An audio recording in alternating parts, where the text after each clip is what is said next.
Chapter 1. Next month on the 10th. I'm getting married. You come and snatch the bride. Hearing this, the man finally lifted his head to glance at the woman sitting across from him, a hint of surprise flashing in his slightly upturned almond-shaped eyes. That bony hand gently tapped the table, the tone carrying an indescribable meaning. Crash the wedding? Do you even know who you are and who I am? In the face of his questioning, Juliette remained completely composed, her tone calm and unruffled. Of course, I am Joaquin Han's fiancée, and you are his arch-nemesis. You just need to tell me, are you coming or not? Seeing her speak so calmly, Fabian's lips curled into a faint smile. He leaned back against the chair, returning to the relaxed posture he had when he first sat down. So, what's in it for me? I heard that Fabian's grandmother isn't in good health and has been urging you to get married. If you come to crash the wedding, you can not only slap the Han family in the face but also fulfill your family's expectations. It's a win-win situation. When she said this, Juliette still had no expression, her tone as casual as if she were discussing the weather today. Seeing her indifferent attitude, Fabian became even more interested. He raised his right hand and reached out towards her. Deal. Their hands lightly clasped in the air. With the contract established, Juliette stood up decisively and was about to leave. Fabian raised that hand, examined it closely for a moment, and called out to her. Everyone in the circle knows that Joaquin loves you deeply and sees you as his life. If you run away from the wedding with me, will he go crazy on the spot?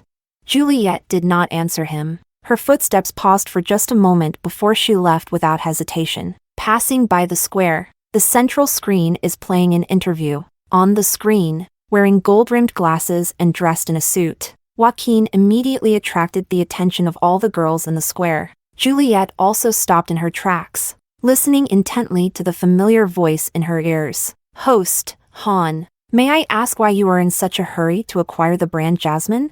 Joaquin, because just a few days ago, I proposed to my wife and need a professional floral team to handle the wedding venue arrangements. Host awkwardly silent. Host, it is said that the Han Group recently acquired dozens of snack factories. What does this have to do with Han's future strategy? Joaquin, no. I bought them purely because these are my wife's favorite snacks. The host remains silent again, in an interview lasting less than 10 minutes. No matter what the host asked, he always spoke about marriage, always mentioned his wife. Those present couldn't help but feel emotional. Joaquin, the president of the Han Group, a figure so formidable in the business world, turned out to be a romantic at heart. The sky is drizzling lightly, and after listening for 2 minutes, Juliette quietly turned and walked into the nearest store. As soon as she entered, the phone rang, and she picked it up to hear Joaquin's gentle and indulgent voice. Juliette, the servant said you went out.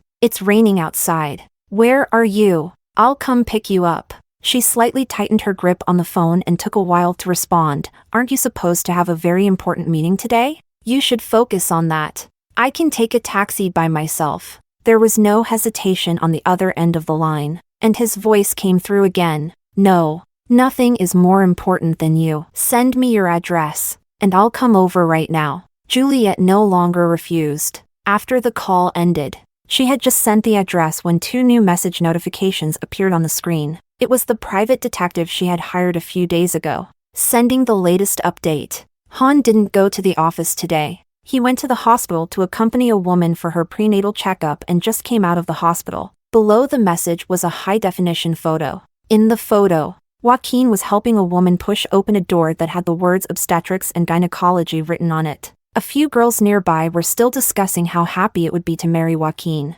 fearing they would be spoiled to the heavens. Juliette listened while looking at the person in the photo, a sarcastic smile spreading across her lips. She and Joaquin have known each other since childhood, growing up as childhood sweethearts. While other boys were mischievous and teased girls, Joaquin became her protector, forbidding any other boys from approaching her. From innocent childhood to the awakening of youthful feelings, he was always by her side, giving her whatever she wanted, wishing he could pluck the stars from the sky and give them to her. When she curiously wanted to learn to ride a bike and accidentally fell, scraping her skin, he was heartbroken. From that day on, he wouldn't let her use any form of transportation, personally picking her up and dropping her off wherever she needed to go. Juliette also believed that she would always be the only one in his heart. Until a sudden invitation came. She canceled her prearranged date with Joaquin for work and went abroad for a performance. A week later,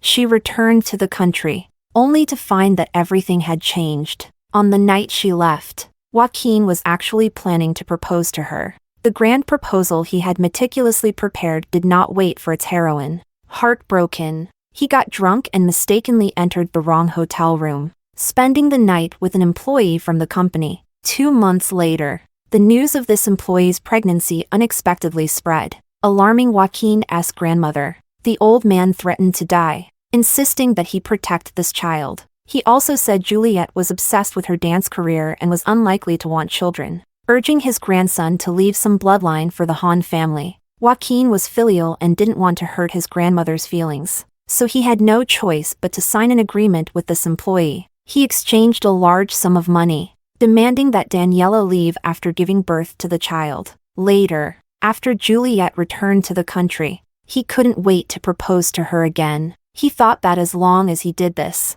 everything would return to the way it was before. He believed he was handling it all without anyone noticing. Yet he does not know that his greatest love Juliette already knows everything. She cannot accept betrayal, nor can she accept flaws. Therefore, she decided to completely sever this relationship of over a decade and planned to run away from the wedding in a month, leaving him for good.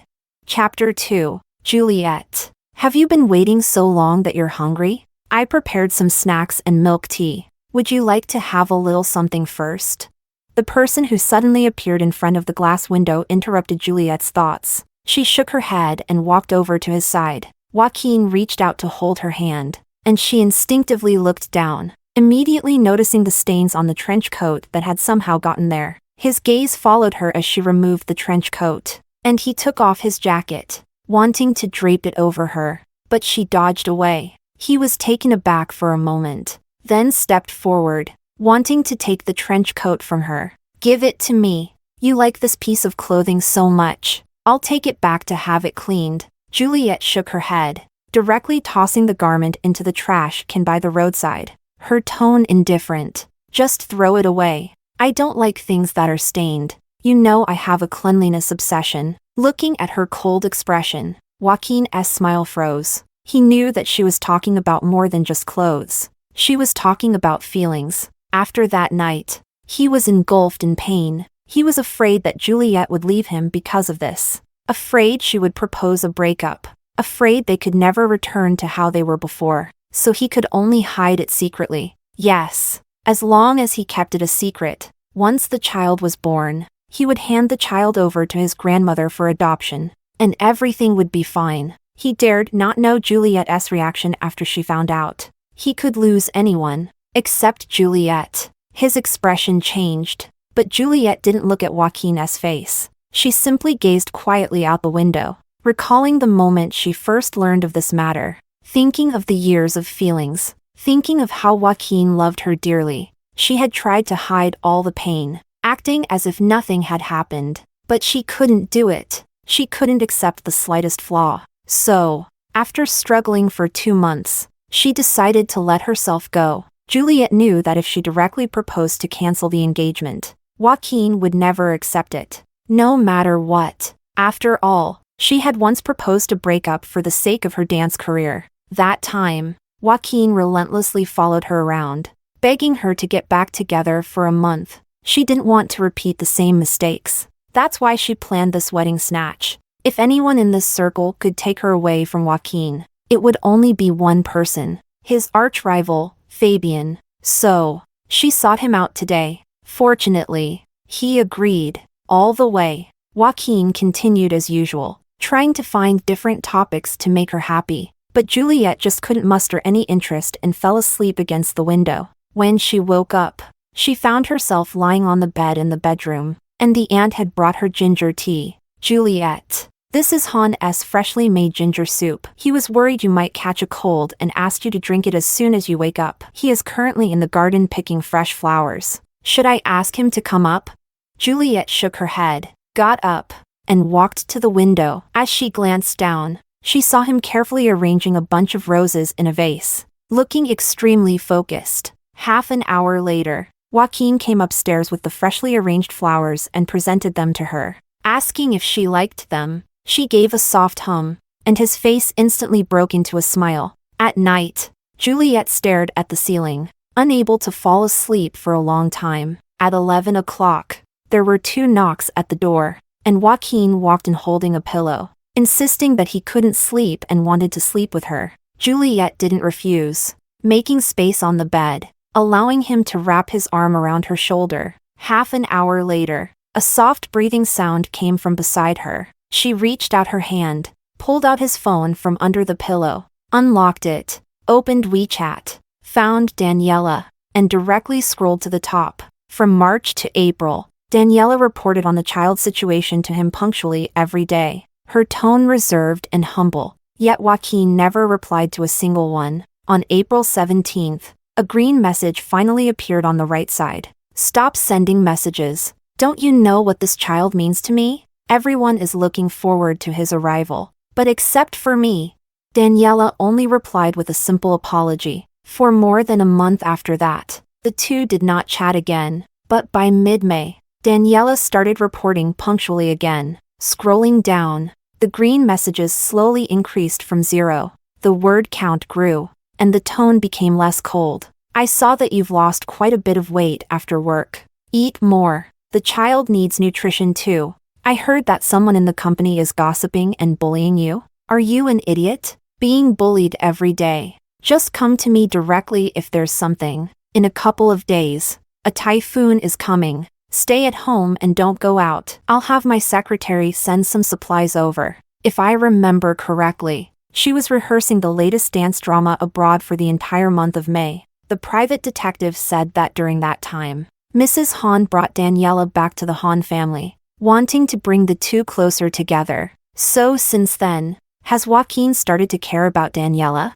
Juliette's eyelashes fluttered a few times. Her fingers continued to slide down, finally stopping at today. What time is the prenatal checkup? Send me the address. Mr. Han, aren't you supposed to accompany Juliette today? None of your business. Just the address. Joaquin's tone was not exactly pleasant, but Juliette knew that. Given his personality, if he really didn't care, he would never take the initiative. This time, he used a meeting at the company as an excuse to cancel the date and then accompanied Daniela to the prenatal checkup. She was no longer the one who came first in Joaquin's heart. Juliette looked at the person beside her. Giving a self-deprecating smile, she continued to browse Daniela's moments. The 3-month display range. Over 20 moments, and nearly 100 photos recorded every little detail of this child's growth. In the latest few posts, photos of Joaquin slowly appeared. The focused expression while driving, the furrowed brow when looking at the prenatal checkup report, the conflicted look when choosing baby clothes. As she watched, Juliette felt as if she could hardly breathe. If the previous night was a matter of fate and necessity, what about his recent concern for Daniela? Is it also unavoidable? She put her phone back in place, and in the next moment, still in a dream, Joaquin instinctively pulled her into his arms. But the embrace that once brought so much reliance has now become unbearable. She took a deep breath and gently pushed him away. Joaquin, 1 more month. In 1 more month, I can completely leave you. Chapter 3. The next day. After finishing breakfast, Joaquin still did not get up. Juliette casually asked a question, and he pulled her into his arms, nuzzling against her neck. Juliette, I don't want to go to work. I just want to stick with you every day. Since you have a few days off, would you accompany me to the office? That way, I can see you anytime, and it will motivate me to work. The maid beside them covered her face upon hearing such cheesy love words, thinking to herself that her young master was indeed a love-struck fool. Juliette, however, showed no expression and nodded indifferently. Sure,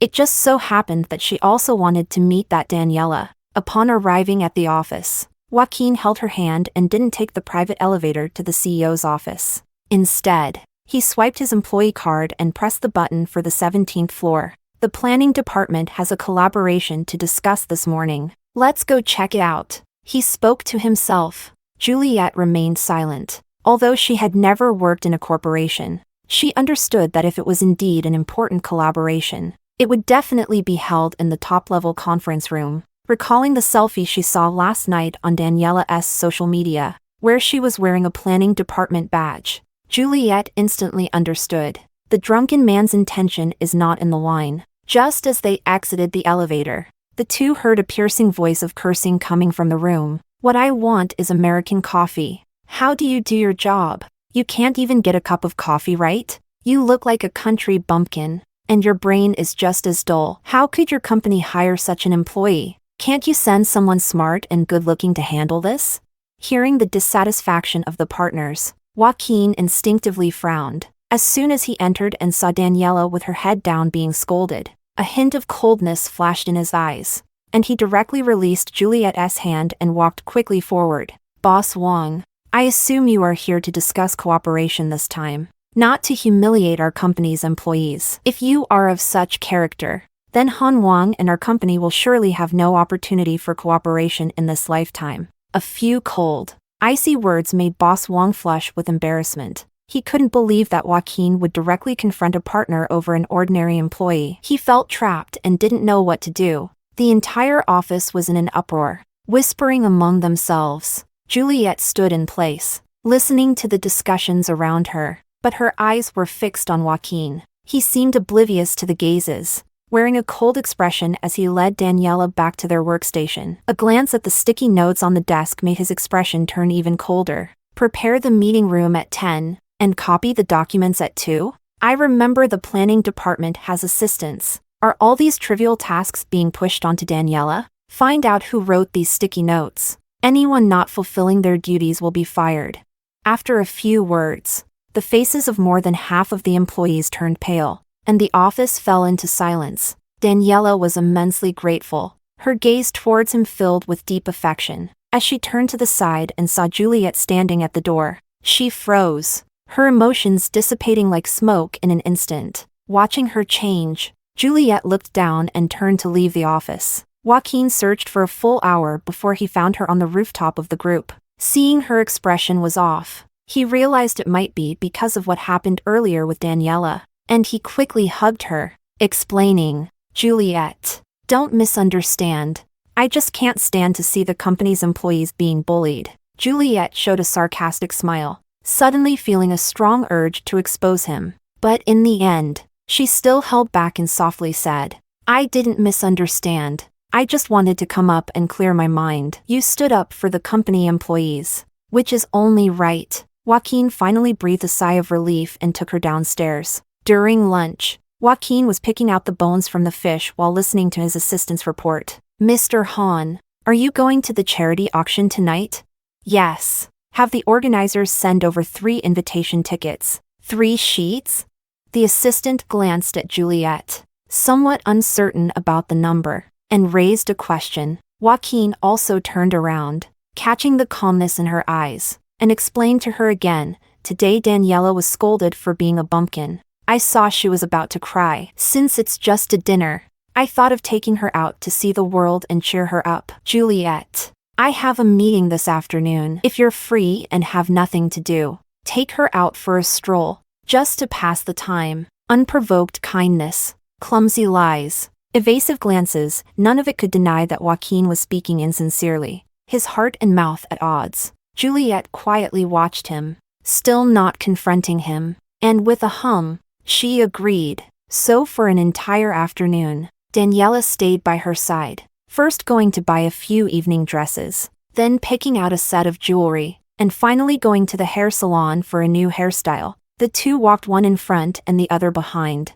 with no communication throughout the journey. Daniela was like a Barbie doll, obediently allowing Juliette to dress her up from beginning to end, without offering a single opinion. When Joaquin arrived after the meeting, Daniela had just finished her makeup and stood up. A hint of amazement flashed in his eyes, but he did not stop, walking straight to Juliette and taking her hand. "The skirt you chose today is so beautiful, and the jewelry complements your skin tone so well. Juliette, you look so good that I don't even want to take you out, for fear that someone might steal you away." Juliette remained silent, not responding. She turned to the side and saw Daniela lowering her head in self-doubt, her hand holding the skirt, pausing momentarily. In the next second, a slightly deep voice of Joaquin resounded in her ear. "Daniela, you look good today." Daniela instantly sparkled with joy in her eyes, stammering, "Really? Is it true? Thank you, Han manager."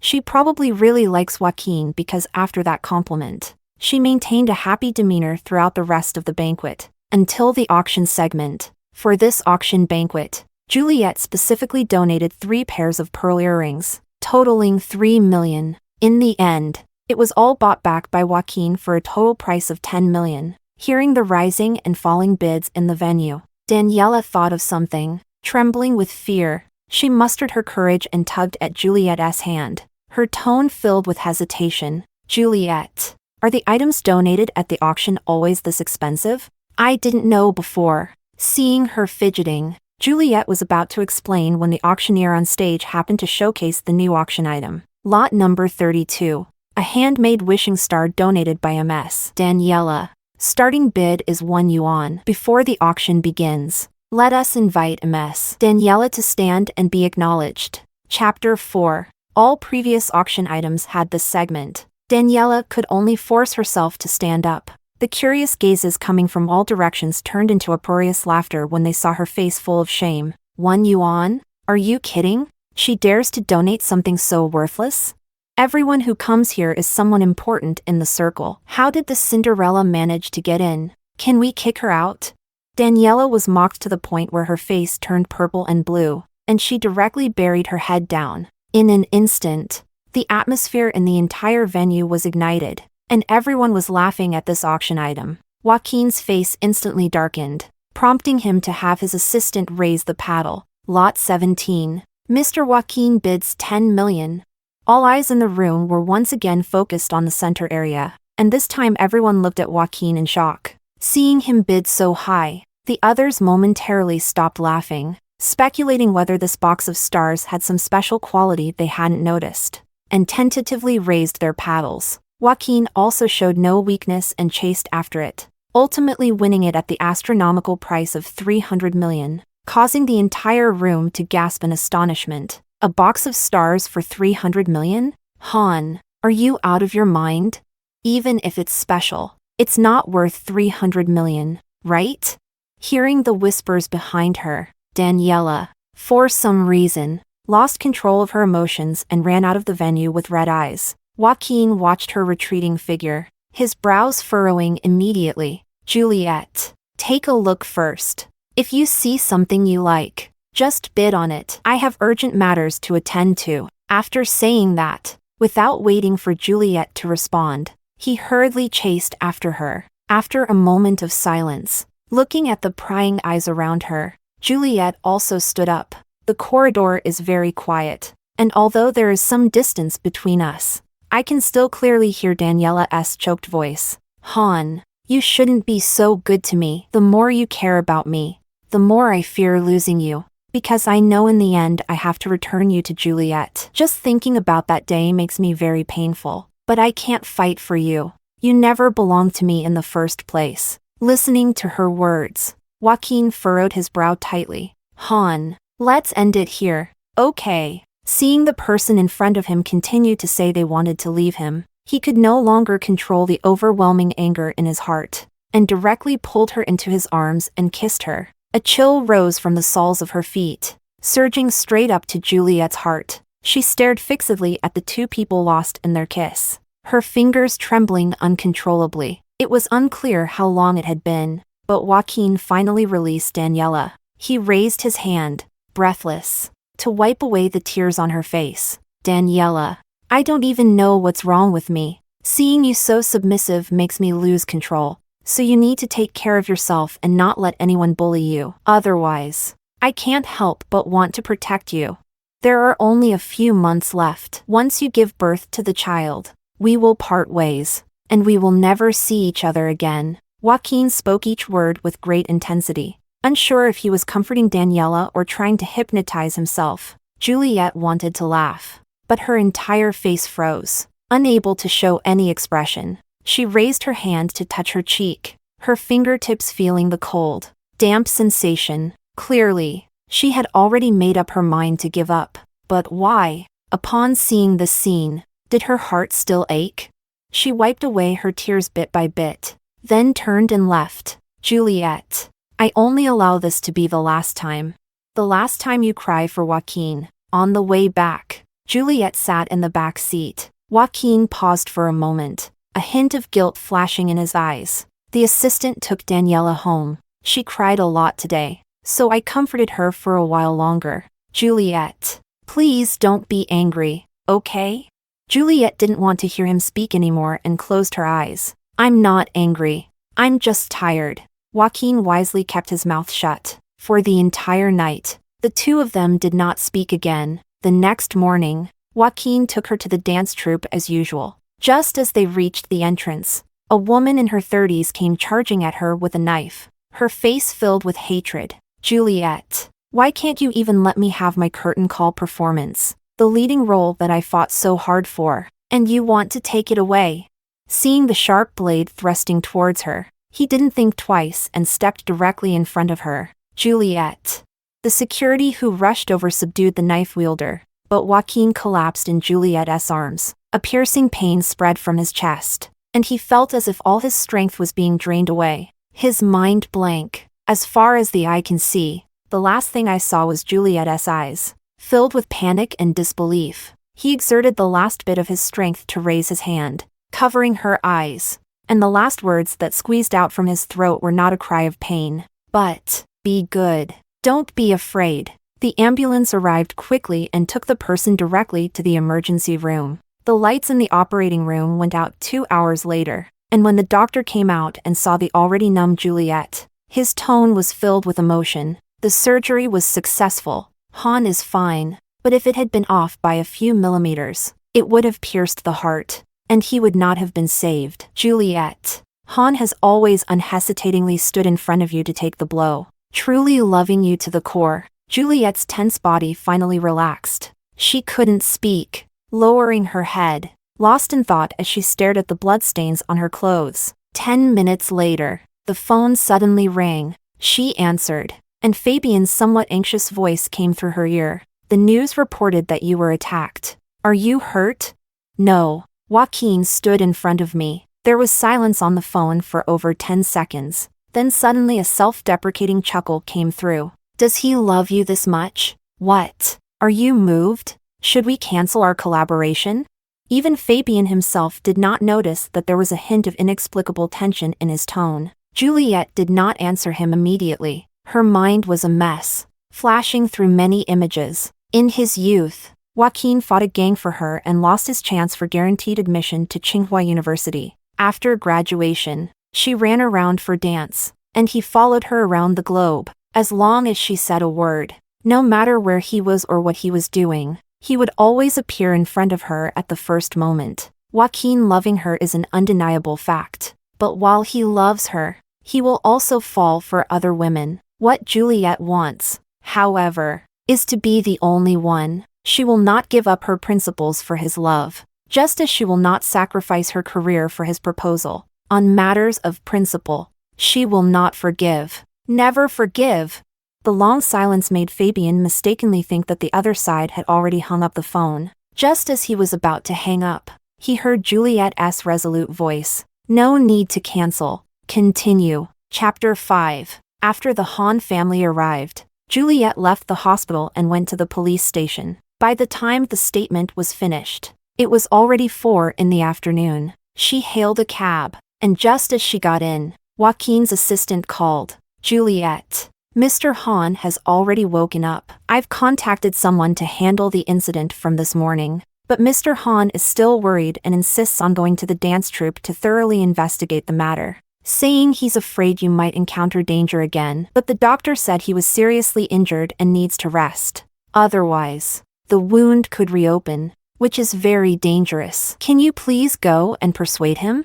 Juliette agreed and reported the hospital address to the driver. Just as she reached the door of the sick room, a familiar voice made her stop in her tracks. You've been hurt so badly. Can't you just rest easy? That bad guy has already been caught, and we can deal with the rest after you recover, okay?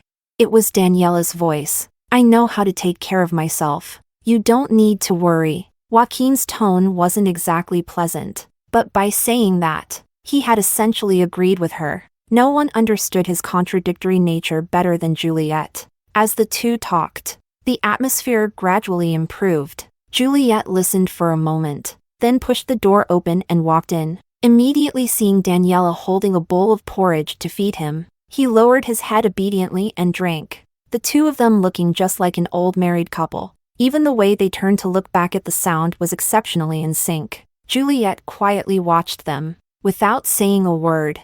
The two of them panicked first, starting to explain in a flurry. She just happened to come to the hospital for a checkup. "Juliette, don't get me wrong.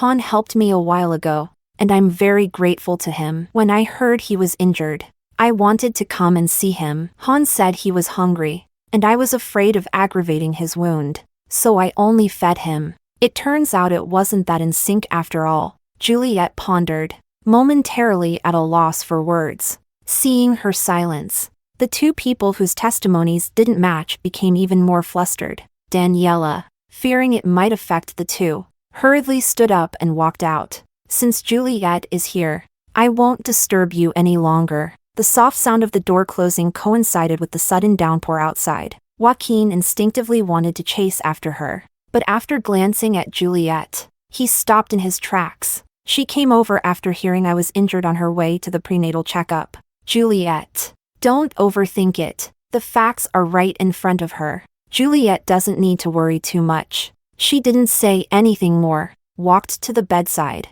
sat down, and picked up the medical record beside her. Joaquin was still talking nonstop, and the topic had already shifted to what happened in the morning. When that person rushed in, my heart nearly stopped. "Juliette, thankfully you are okay. You should rest well at home for these days. I will handle things at the dance troupe." Juliette quietly listened to him speak, her eyes on the medical record, but her peripheral vision caught him looking out the window every time he spoke. She turned her head and looked over. What heavy rain. No wonder he is so worried. After saying a few more words, Joaquin directly called his assistant to have a car come over, so that Juliette could go back to rest early. Juliette did not refuse, stood up, and went downstairs to get in the car. The driver asked for the address. She shook her head and handed him a stack of money, asking him to wait a little longer. 3 minutes later, Joaquin walked out of the hospital,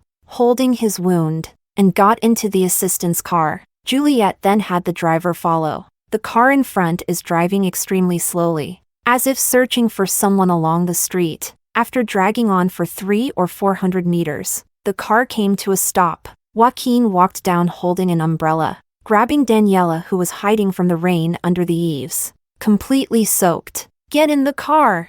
"No, Mr. Han, I can't trouble you any further."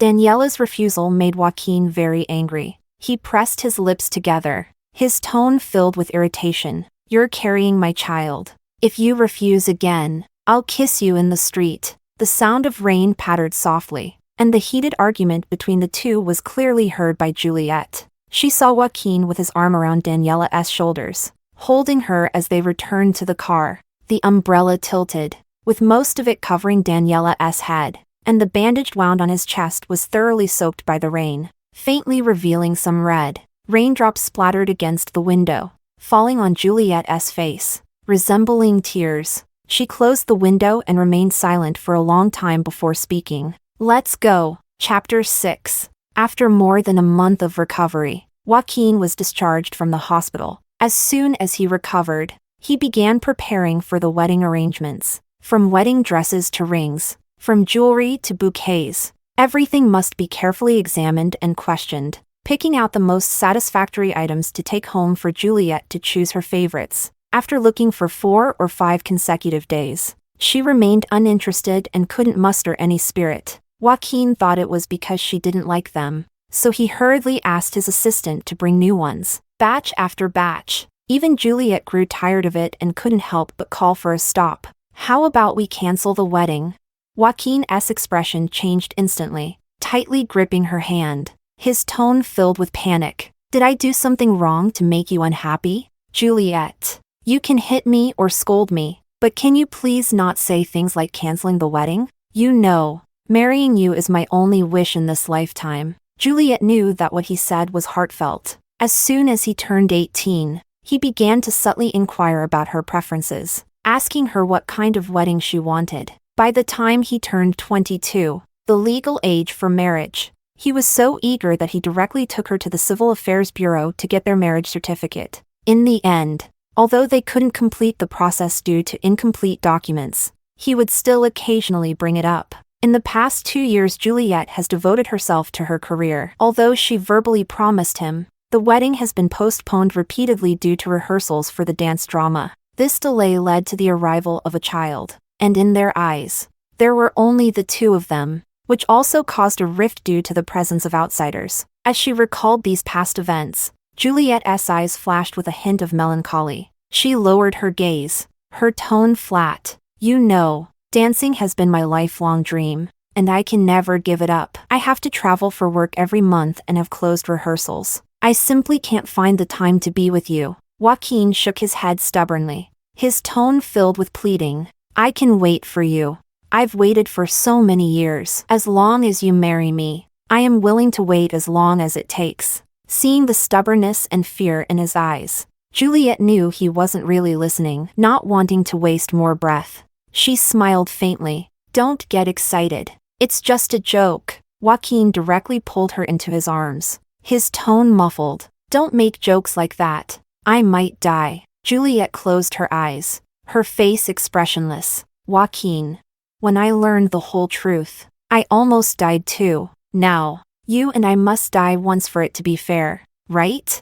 Perhaps it was Juliette's suggestion to cancel the wedding that completely unsettled him. For the time that followed, Joaquin didn't attend class and stayed by her side almost constantly, until the day before the wedding at the bachelor party. Both of them went there. Friends with better relationships in the circle have all arrived, and the atmosphere is extremely lively. Juliette just happens to be on the first day of her period, sweating coldly and experiencing severe cramps in her lower abdomen. Joaquin, seeing her in discomfort, his eyes filled with concern, took her hand and wanted to take her home to rest. Where do the brothers think they're going? They directly surrounded the two. Joaquin, we haven't had our last gathering before the wedding yet. Why are you leaving? The brothers came specially to accompany you. This is really disappointing.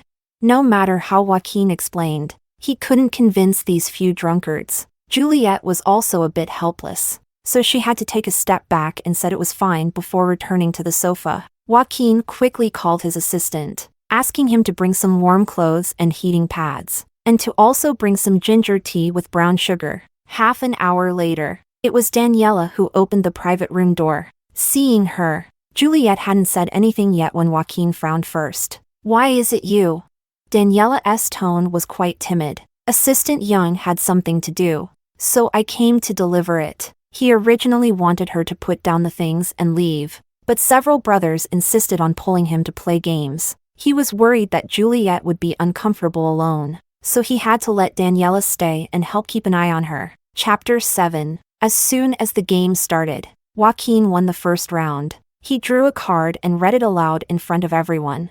The winner of the first round may designate any opposite-sex participant present to accept a drinking penalty. As the crowd cheered, the waiter had already brought the penalty item over, an 800-milliliter glass filled with ice and topped off with high-proof vodka. Joaquin, there are only 2 girls present. Come on, choose one to drink.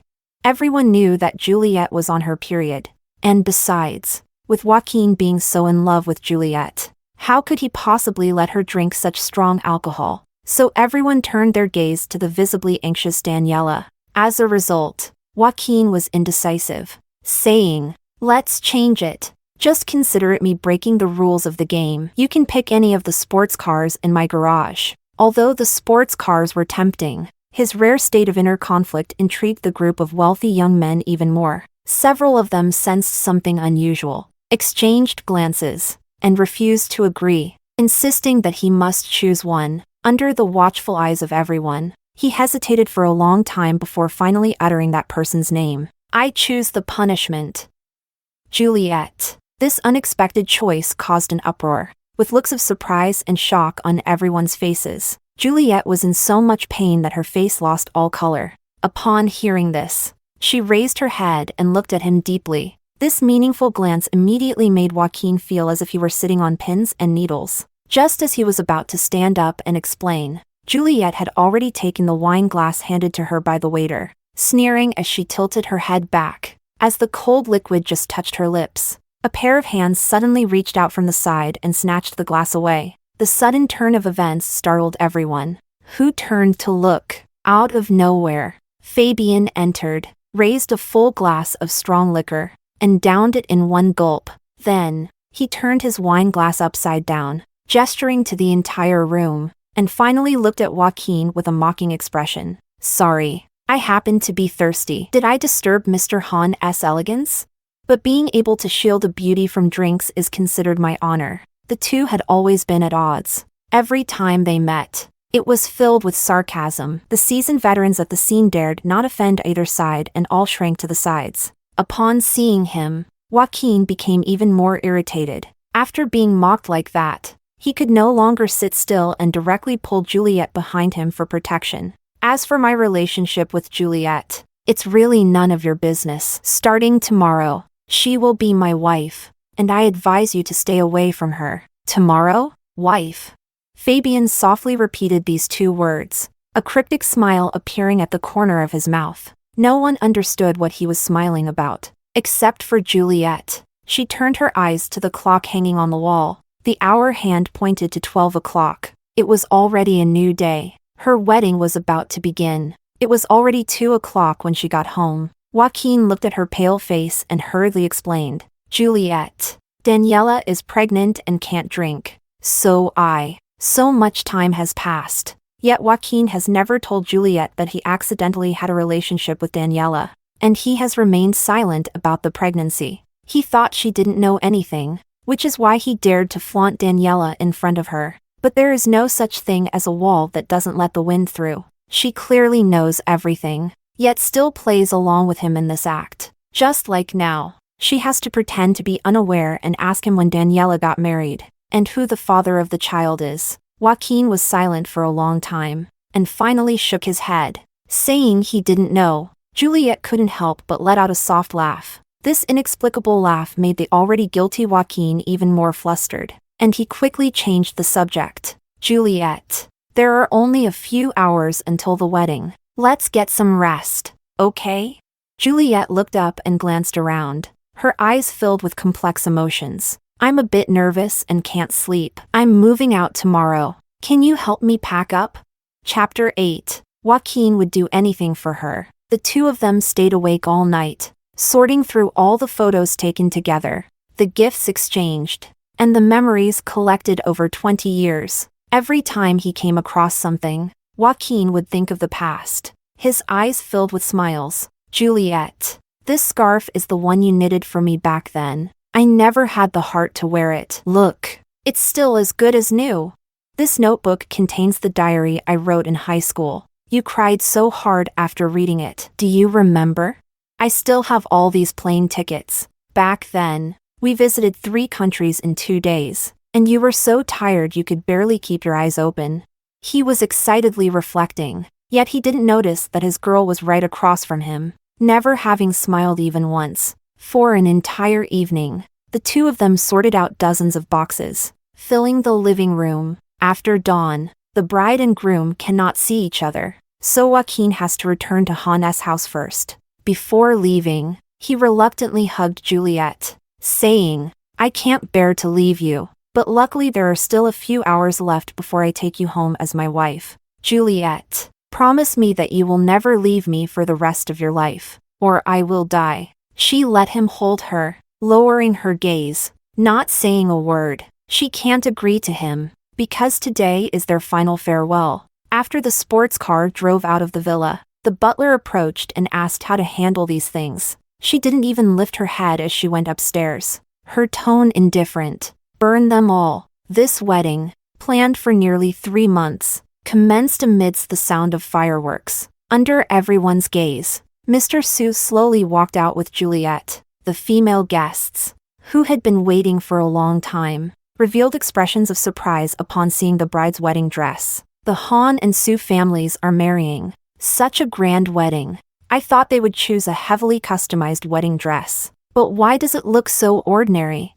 What do you know? Juliette is a ballet dancer, and this is the style she likes. The low murmurs below reached Joaquin's ears as he looked at Juliette walking towards him. His eyes filled with love. Her hair was neatly pinned up, with a floral crown replacing the veil. She wore a vintage, minimalist satin wedding dress that barely reached her ankles, and the heels of her pearl-adorned wedding shoes were not high, making them easy to walk in. At first, she had chosen this outfit, and he had expressed his objections. However, considering the lighting, atmosphere, and decorations at the scene, it was simply impeccable. The white swan that shone brilliantly on stage was about to descend to the mortal world and land beside him. Just thinking that the wish I've been longing for years is finally coming true. Joaquin can feel his heart about to leap out of his chest. He reached out his hand, took the bride from Mr. Su, and led her to stand under the spotlight. The officiant behind them spoke loudly, reading the ceremonial words. The ceremony concluded one item after another, and soon it was time to exchange wedding rings. Juliette first picked up the wedding ring and placed it on Joaquin's finger, listening to the officiant's vows behind him. In front of friends and family, he felt as if he was floating, eagerly uttering the words "I do." The tremor and excitement that could not be concealed in the voice made the audience below burst into laughter. Joaquin's lips also curled into a smile. He picked up another ring, and the officiant continued to read the next vow. Miss Juliette, do you take Mr. Joaquin to be your husband? To love and to cherish him, for better or for worse, in sickness and in health, forsaking all others, as long as you both shall live? The "I do" that should have been connected by Juliette did not arrive as promised. The hand that should have been raised was pulled back behind him. The air fell silent for a moment, and everyone's curious gaze shifted to the bride. For some reason, Joaquin's heart suddenly raced. He quickly lifted his head to look at her, only to find her gaze fixed on the doorway. He followed her gaze but saw only a pitch-black void. Seeing the situation about to spiral out of control, the officiant cleared his throat and restated the vows. To love and be faithful to him, in wealth and in poverty. Just halfway through, the tightly closed door was pushed open from the outside. Chapter 9. The host was startled, and the following few words became increasingly faint, almost inaudible. At the moment the door was pushed open, Juliette's voice resonated throughout the venue through the microphone in front of her. I do not consent, because I have someone else I want to marry. These words echoed continuously in the hall, stirring up waves of commotion. In Joaquin's terrified gaze, she threw down the bouquet in her hands and kicked off the bothersome shoes at her feet. With her skirt lifted and bare feet, she ran resolutely towards the person who had promised to come and steal the wedding. Amidst the falling petals of countless roses, under the gaze of thousands, and in the sight of her most hated enemy, at this moment, which Fabian had waited for so long, he embraced the bride who was destined to be his. Successfully escaped. The piano background music of Wedding March continued to play in the hall, and the bride had already vanished without a trace. After a moment of silence, the entire hall erupted like an oil pan splashed with water, until the person completely disappeared from sight. The stunned Joaquin finally came to his senses. The flames of anger, stirred by the clamor of the crowd, raged through his body, burning away all his reason. He gripped the ring in his hand tightly and crazily chased after it. Confused guests followed him out, and as they stepped down the high stairs, a black and gold convertible sports car sped past them. On the car, Juliette's wedding dress fluttered in the wind, like a butterfly dancing away. She took off the crown made of flowers from her head and threw it into the crowd. In the long wind, her carefree laughter echoed. Joaquin, you should marry the mother of your child. I won't be joining you. Hearing this, Joaquin's face turned from red to white, his eyes consumed by fear. He reached out his hand, wanting to catch the butterfly that was about to fly away, but only grasped the fallen laurel wreath. Following closely behind, Mr. Su Han's mother walked up to him with a stern face, grabbing his collar and angrily questioning him. What did Juliette say? Child? Do you have children now? In a nondescript corner, a woman in a t-shirt and jeans turned pale and fainted. The screams rose and fell, echoing above the hotel. If standing on stage in a theater under the spotlight was the proudest moment of Juliette's life, then escaping from the wedding scene in front of everyone was the most carefree and unrestrained moment of her life. She stood on the bus heading towards spring, like a survivor fleeing from darkness, waving and screaming at everyone and everything along the way. Beside her, Fabian tightly held her other hand, his usually indifferent eyes now filled with the warm light of spring. The sports car sped through the bustling streets and then darted into a narrow alley. Fabian, fearing she might get scratched by the low-hanging branches, quickly pulled her into his embrace. Juliette, still immersed in the joy of successfully escaping her wedding, laughed and thanked him while wrapping her arm around his shoulder. His lips brushed against her ear, his voice laced with laughter. "You're welcome." After passing through the deep alley and crossing 2 bridges, the sports car stopped in a square. The driver in the front seat, Wu's Alex, turned around with a grin and extended a hand towards Fabian. "The task assigned by Fabian has been successfully completed. I request the payment." Fabian threw him a set of keys, leaned over to grab the pair of shoes that had been prepared in the passenger seat, and bent down to help Juliette put them on. Seeing this precious young master serving someone, Alex immediately let out a shriek. "Yo, yo, yo!" The untouchable Fabian, now actually bowing down for love. If this gets filmed and sent to Shao-Chi and the others, they might just drop their jaws. After changing his shoes, Fabian grabbed the box and smashed it over his head, laughing and cursing. "Hurry up and get lost." Alex grinned and jumped out of the car, running off while waving back. All right. I won't delay your important business, big brother and sister-in-law. Congratulations on your marriage." The mention of sister-in-law successfully pulled Juliette's rationality back from her departure. She got out of the car holding her skirt and squinted her eyes. "What sister-in-law? Haven't we not gotten married yet?" Fabian held her with his left hand and raised his right hand, pointing towards the tall building in the distance. "It will be soon." Juliette followed his instructions and looked over. 3 big characters fell into her eyes. Civil Affairs Bureau. Chapter 10. Juliette never expected that the destination of this escape journey would be here. Although she did agree to Fabian that after the wedding snatch, she would be with him, but in her imagination, the two of them should still spend some time getting to know each other. So, seeing his swift efficiency in action, Juliette hesitated for a moment and raised a question. "Are we getting married now?" Fabian firmly held her fingers, his tone filled with a sense of inevitability. "What else would we do? Could it be that this is a bit too hasty?" Looking into the uncertainty in her eyes, Fabian leaned down to meet her gaze, a hint of a smile on his face as if he wanted to see through her. "I'm afraid that if we delay any longer, Juliette might find someone else and come up with an elopement scheme, and then I would have lost both the lady and the battle. All for nothing?"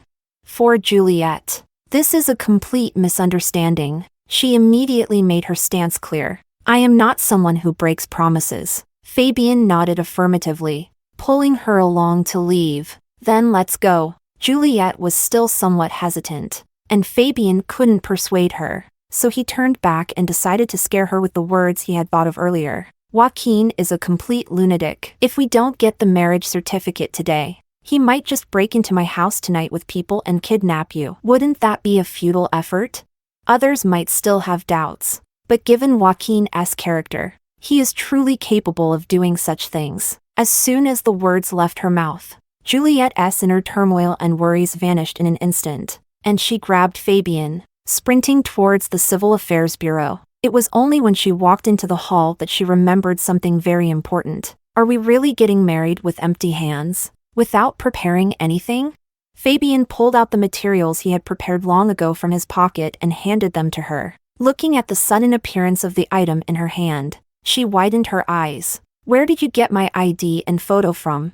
Fabian, without thinking, directly revealed the name of the accomplice. "Emma. I said you wanted me to crash the wedding, and she didn't want to see you jump into Han's fire pit. So she agreed to help me." It turned out to be Emma. Remembering how she insisted on taking her bag before we left, it was actually to get her documents. Juliette finally understood the reason. The two people wearing suits and wedding dresses stood out among a group of couples registering for marriage. The staff nearby were gossiping quietly, But Fabian had excellent hearing and couldn't help but chuckle as he listened. Confused, Juliette looked at him in surprise and asked why he was laughing. He bent down and leaned close to her ear. They are comparing the photos of the runaway bride from the news with you. Juliette immediately remembered that when she ran out of the hotel, the reporters outside with their long lenses must have captured high-definition images, making her feel a bit embarrassed. Seeing her flushed ears, Fabian couldn't suppress the smile at the corners of his lips.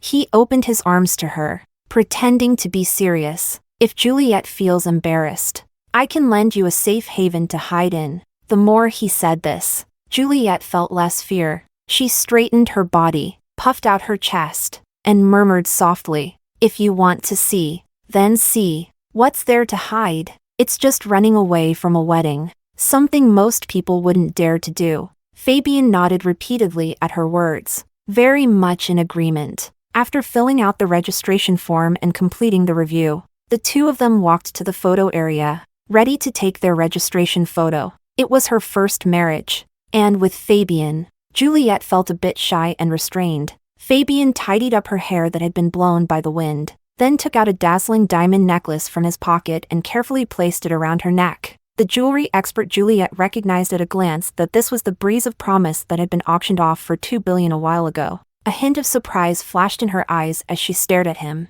"Did you bid on this necklace?" Fabian raised an eyebrow and thought for a moment, deliberately teasing her. "Yes and no, to be precise. It is a gift from my grandmother to the future bride, and she asked me to convey a message to Juliette." "What do you mean?" She said, "Thank you, Juliette, for accepting me, this reckless demon. She is eternally grateful." Chapter 11. After finishing the wedding photo, Fabian took her directly back to his house. As he expected, the usually quiet front door was now blocked by a large crowd. Joaquin, along with Han's family and a bunch of friends, blocked the entrance and stopped the car. Fabian rolled down the window, turned his head to look at the large group of people, his eyes fixed on Joaquin, his tone still casual. "Oh, isn't this Han old lady and Han the general? What brings you to my humble abode?"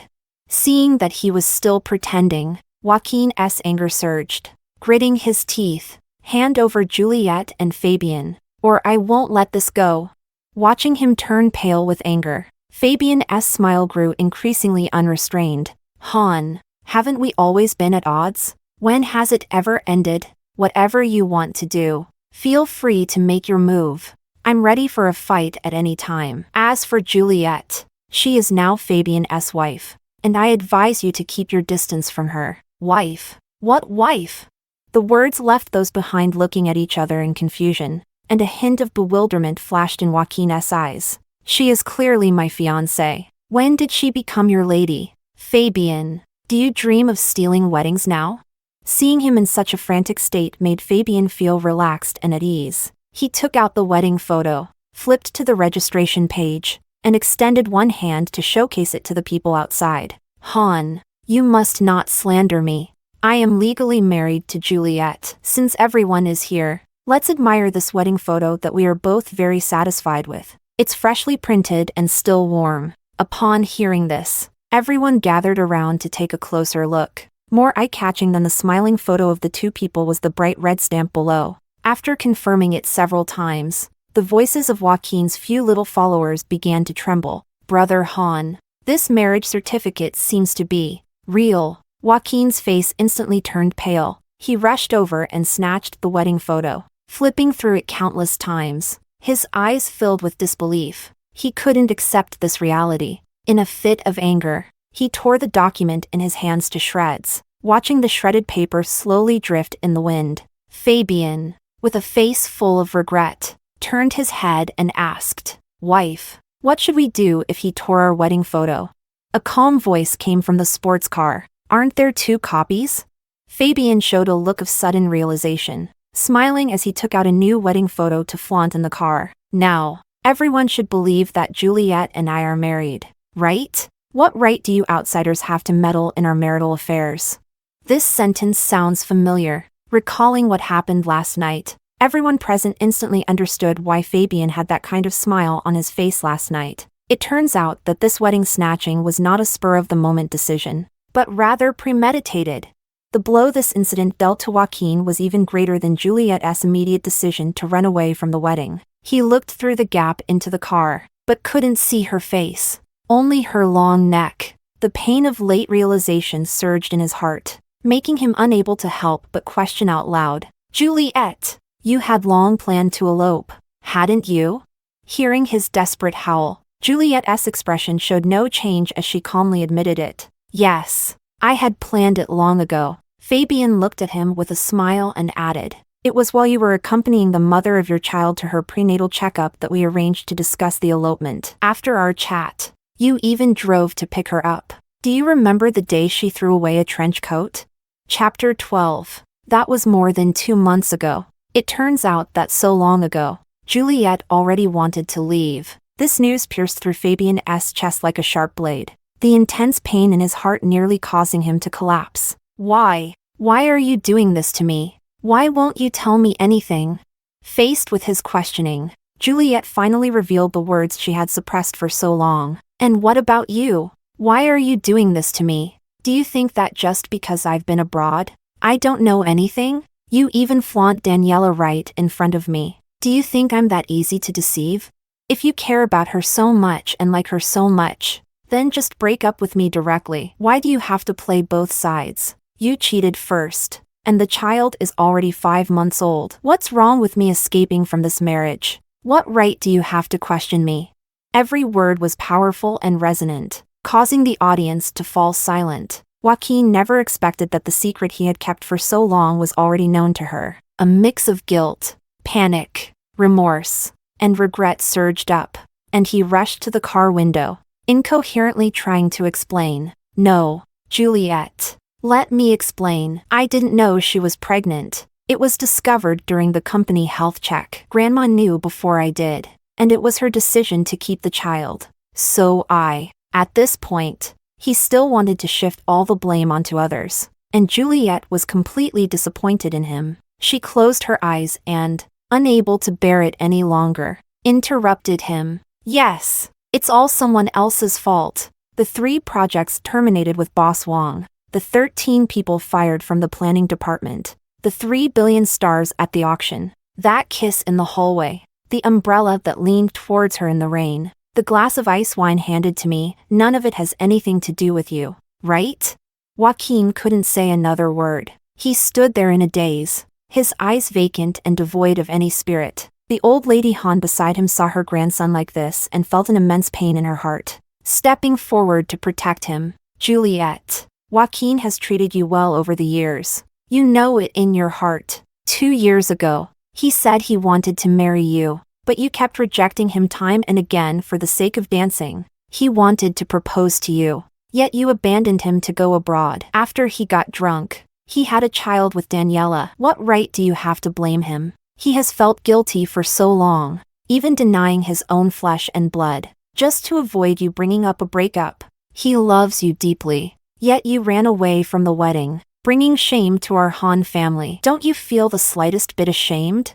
Hearing her aggressive tone, Fabian's expression immediately turned cold. Juliette was only 21 2 years ago. She was wholeheartedly pursuing her dreams and didn't want to marry so early. What's wrong with that? The Han family is also a prominent family in a city, and marrying into your Han family isn't exactly climbing the social ladder. So what if she rejected a few marriage proposals? Joaquin can't control his lower half. Can that be blamed on Juliette? Did she force those drinks down your precious grandson's throat? He already has children and is still proposing to Juliette. Isn't that just a marriage scam? A wedding full of schemes and deception if she wants to escape. What can you do about it? With one remark, it directly made Han old lady's face turn black with anger. She raised her finger at his nose, shouting you for a long time. But in the end, she couldn't refute the last sentence. Fabian let out a cold laugh, glanced at the grandmother and grandson with a stern face, closed the car window, and directly stepped on the gas. The sound of the car engine startled the few people stuck in front, causing them to scatter like birds and beasts. After the sports car drove into the villa, the iron gate slammed shut with a loud bang. Fabian threw the keys to the butler, asking him to call someone to clean up the entrance. Then, He opened the passenger door and, under the watchful eyes behind him, took Juliette straight into the villa. Chapter 13. The villa was very quiet, as if there was no one there. All the way, Juliette was mentally preparing to meet her elders, but ended up being surprised when there was no one there. "Where's Grandma?" Fabian pulled her down to sit, winked at her, and his tone returned to a light-hearted one. "She went to pick up some very important guests and will be back soon." "Guests? What guests? Isn't Fabian's grandma in poor health? Why is she out?" Juliette felt puzzled but didn't want to ask too much. Fabian went to the kitchen for a while, and after a moment, he returned and pulled her to sit at the dining table. Looking at the table full of desserts and cakes, Juliette was drooling, but she had a dance drama soon, so she had to control her weight and could only watch the food and swallow her saliva. Seeing her sitting still, Fabian picked up a piece of cake and placed it on her plate, softly coaxing her. These cakes were made by a professional nutritionist. They aren't very high in calories and have a suitable level of sweetness. You've had a long day, so have a little something to tide you over. If you really do gain weight, I'll help you lose it, okay? This coaxing tactic was very effective for the hungry Juliette. She hesitated for a moment, unable to resist the instinct of hunger, and took a small scoop with a spoon to taste. It was indeed very good. Seeing her smile again, the weight that had been hanging over Fabian's heart finally lifted. He placed a few more desserts in front of her, patiently introducing the ingredients so that she could eat with peace of mind. Before they knew it, most of the food on the plate had been eaten. After sipping a few mouthfuls of juice, Juliette stood up and said she wanted to exercise. Seeing her so strict with herself, Fabian couldn't help but laugh and cry, accompanying her for a walk in the back garden. As the two walked slowly, Juliette looked at the deepening sunset and suddenly asked him a question. "Do you know about Joaquin and Daniela?" Fabian raised an eyebrow, his tone becoming irreverent. "I'm his sworn enemy. How could I not know about such a secret?" Thinking about how the two used to poke fun at each other's shortcomings whenever they met, Juliette found it quite reasonable. "When did you find out?" "On the day it happened. The hotel they were staying at happened to be my friend's, so I knew that night. Then I had someone follow Daniela, and after discovering she went to buy a pregnancy test, I guessed she must be pregnant." "So early?" Juliette showed an unexpected expression on her face. Fabian looked at her expression, gently pressed his lips together, his tone carrying a hint of strangeness. "What are you thinking? Do you feel that I am not considerate enough for not telling you about these things in advance?" Juliette shook her head, her tone indifferent. "At that time, our relationship was just okay, so it was normal for you not to tell me, right? I was just wondering, Daniela, what kind of presence she really is in this matter."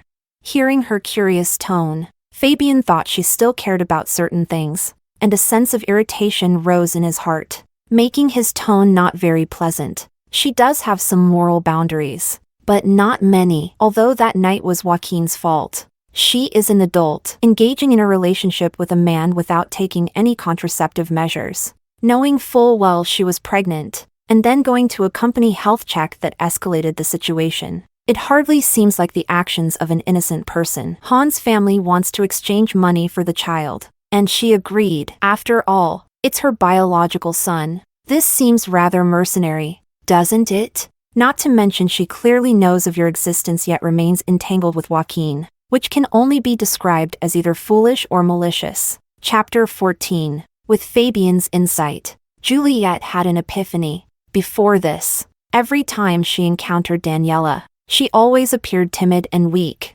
leading her to believe she was truly innocent. But as he said, if she were genuinely a kind and simple person, there wouldn't have been so much trouble in the whole affair. If Joaquin is to bear 70% of the responsibility, then Daniela must at least take 20%, while the remaining 10% Juliette willingly accepts. After all, she was the one who stood someone up first. Seeing her look of sudden realization, Fabian waved a hand in front of her eyes, forcing a sense of presence. When she looked over in surprise, he cleared his throat twice and cautiously probed her feelings. "You've married me, so why are you still so concerned about your ex-boyfriend? Is there still lingering affection?"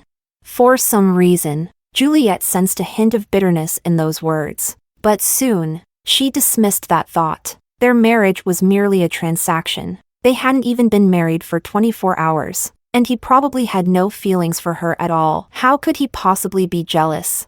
Juliette was pondering while explaining. That's not it. I was just thinking, Daniela, if it was all an act, then the performance was truly impressive, as it fooled me completely. If it wasn't an act, then it can only be said that heaven opened its eyes, allowing me to see Joaquin before I jumped into the fire pit. Otherwise, who knows what would happen in the future? There was not a trace of emotion in her sighing tone, and Fabian's slightly hurt heart instantly healed. And he smiled again. Marrying him is like narrowly escaping a fire pit. Then what about marrying me? What is that?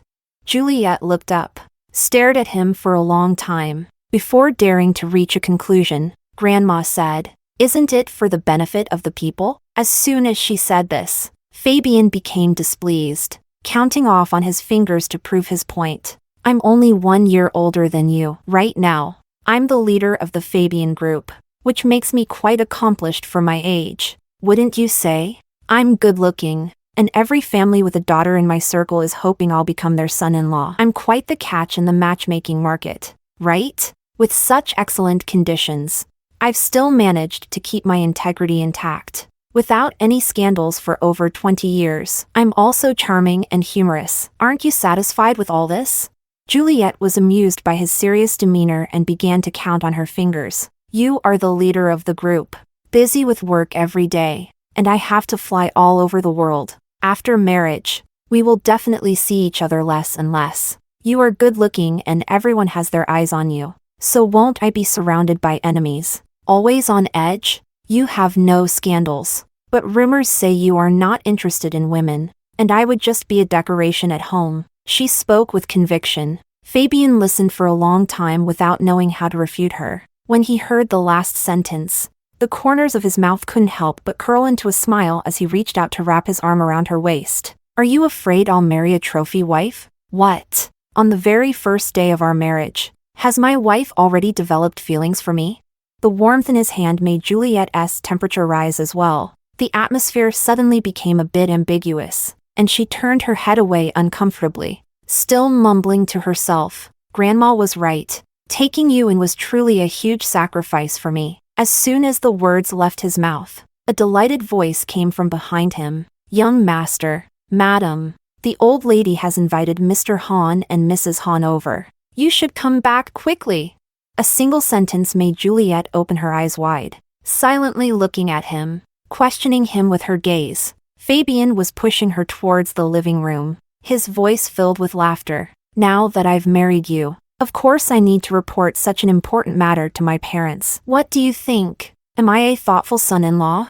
Chapter 15. After fainting at the wedding venue, the Han family sent Daniela to the hospital. Due to worries and fears, the signs of miscarriage appeared, but fortunately, timely treatment prevented any major issues, although the doctor had advised her to relax. As she lay in bed looking at the gloomy sky outside, she couldn't lift her spirits at the thought of what had happened during the day. This wedding, once a reality she found hard to face, has now become a hidden pain she feels ashamed to reflect upon. She indeed likes Joaquin, but she also knows that there is an insurmountable chasm between them. The only person he likes is Juliette, and the reason she appeared in his life was merely due to an accident. This accident was like a shooting star streaking across the sky. Although it was brilliant and dazzling, it was merely a fleeting moment. As long as she gives birth to this child, she will completely leave him, with no possibility of meeting again. Daniela clearly knew this fact,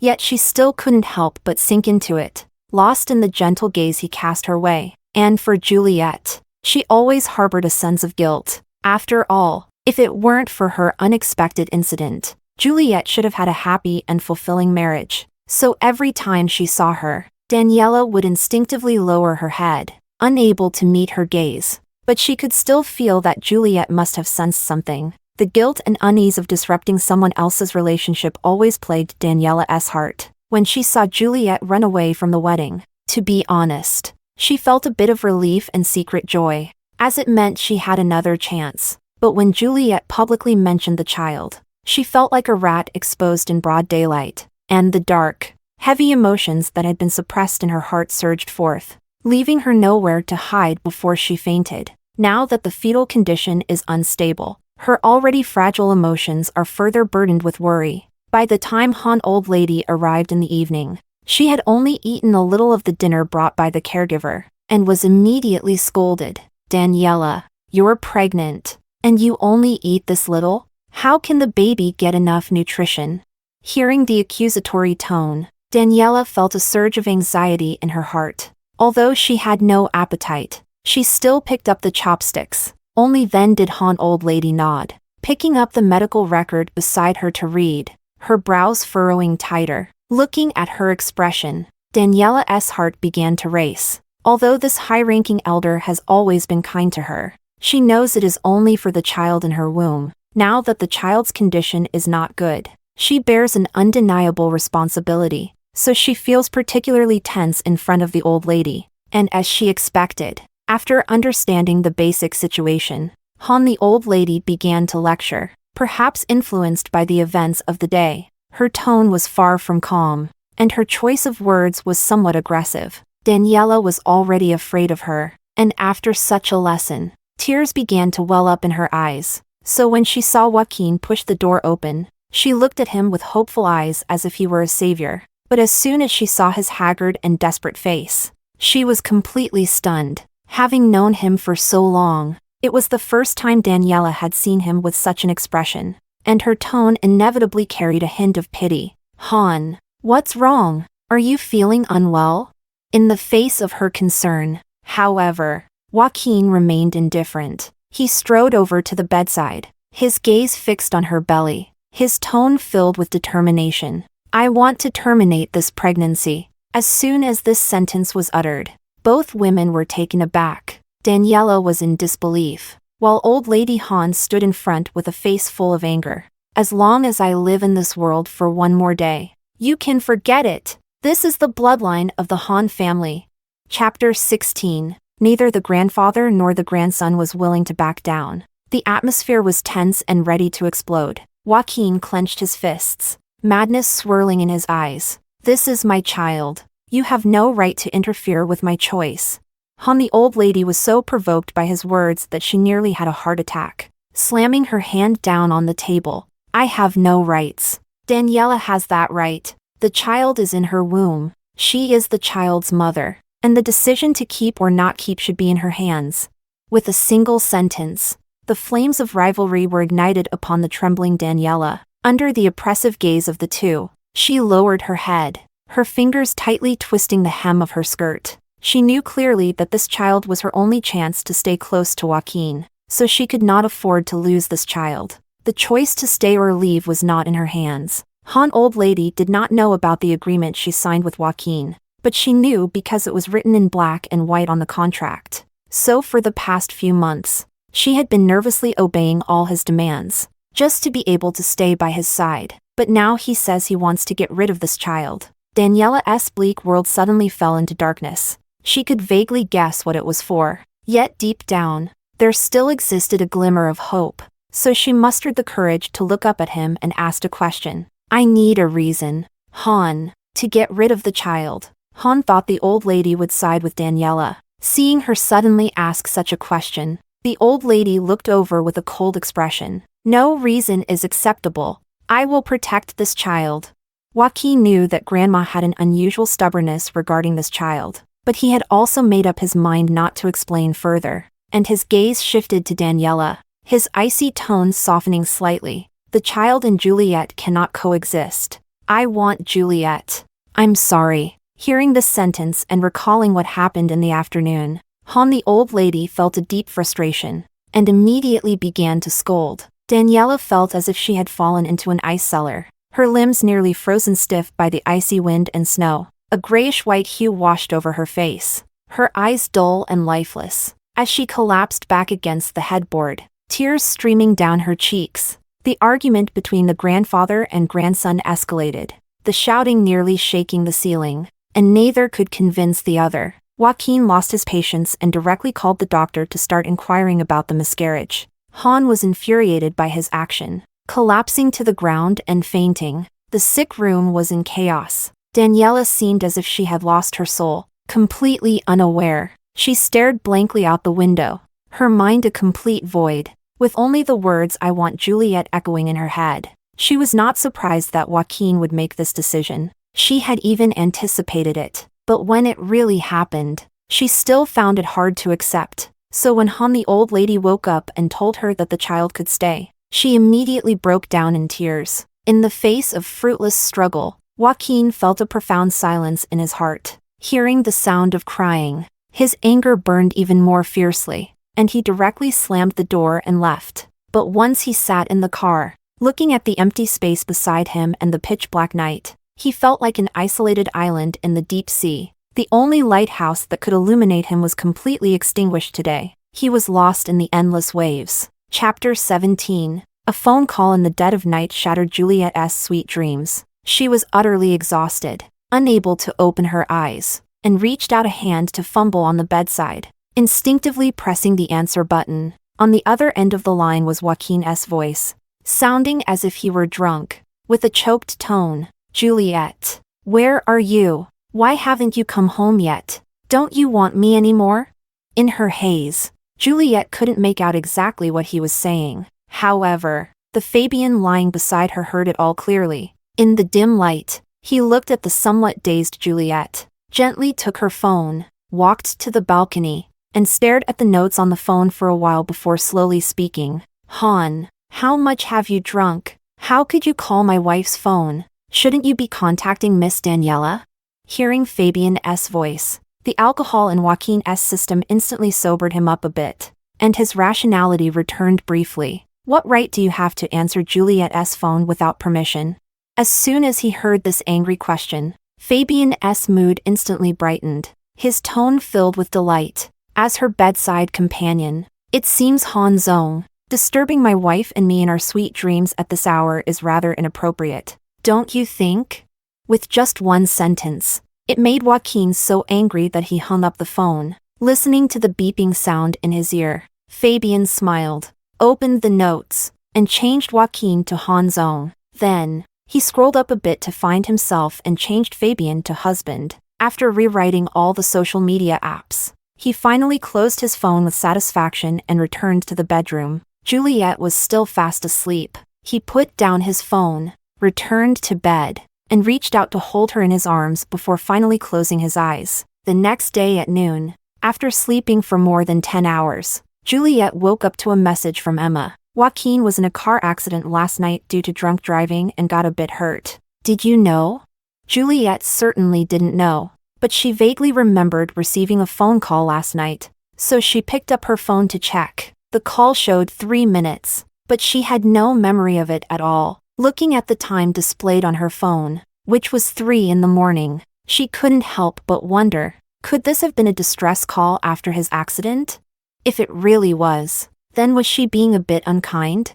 Thinking of this, she felt a pang of guilt and hurried to wash up and head downstairs. Fabian woke up early and was wandering around the kitchen. As soon as he saw her come down, he quickly walked over and asked her what she wanted to eat. Juliette hesitated for a moment but decided to ask him anyway. "My phone rang last night. Do you remember that?" Hearing this, Fabian's smiling face froze. "I remember. I was the one who answered the call." Juliette's heart skipped a beat, and she quickly asked him what was said. Seeing her anxious expression, Fabian's demeanor instantly wilted, his tone tinged with a hint of bitterness. "With such concern for him, I really am unnecessary to compete for the wedding." Juliette didn't understand why he brought this up in such a sarcastic manner again, but she patiently explained anyway. "Someone just said he had a car accident yesterday, and I was worried that the call last night was a cry for help, which is why I wanted to ask." It turned out that sympathy was at play. Fabian's expression finally returned to normal. "The call yesterday was just him drunk and wanting to bother you. I scolded him a bit, and then he hung up. The accident seems to have happened around 5 or 6 o'clock, so it has nothing to do with us." Juliette's guilt finally dissipated, allowing her to sit down and prepare to have some breakfast. Fabian kept watching her expression. Seeing her calm demeanor, and couldn't help but probe her with a few words. "Should we go to the hospital to see him? I heard he's badly injured." As soon as he opened his lips, his heart began to thump loudly, until he heard a calm reply of "He's not dead, so I'm not going." At which point a faint smile returned to his lips. Juliette reached out to grab a cup of coffee on the side, and when she turned her head, she saw him hiding and chuckling to himself, which made her a bit curious. "Are you really that happy that he got into an accident?" Fabian imitated her tone. "He's not dead, so why shouldn't I be happy?"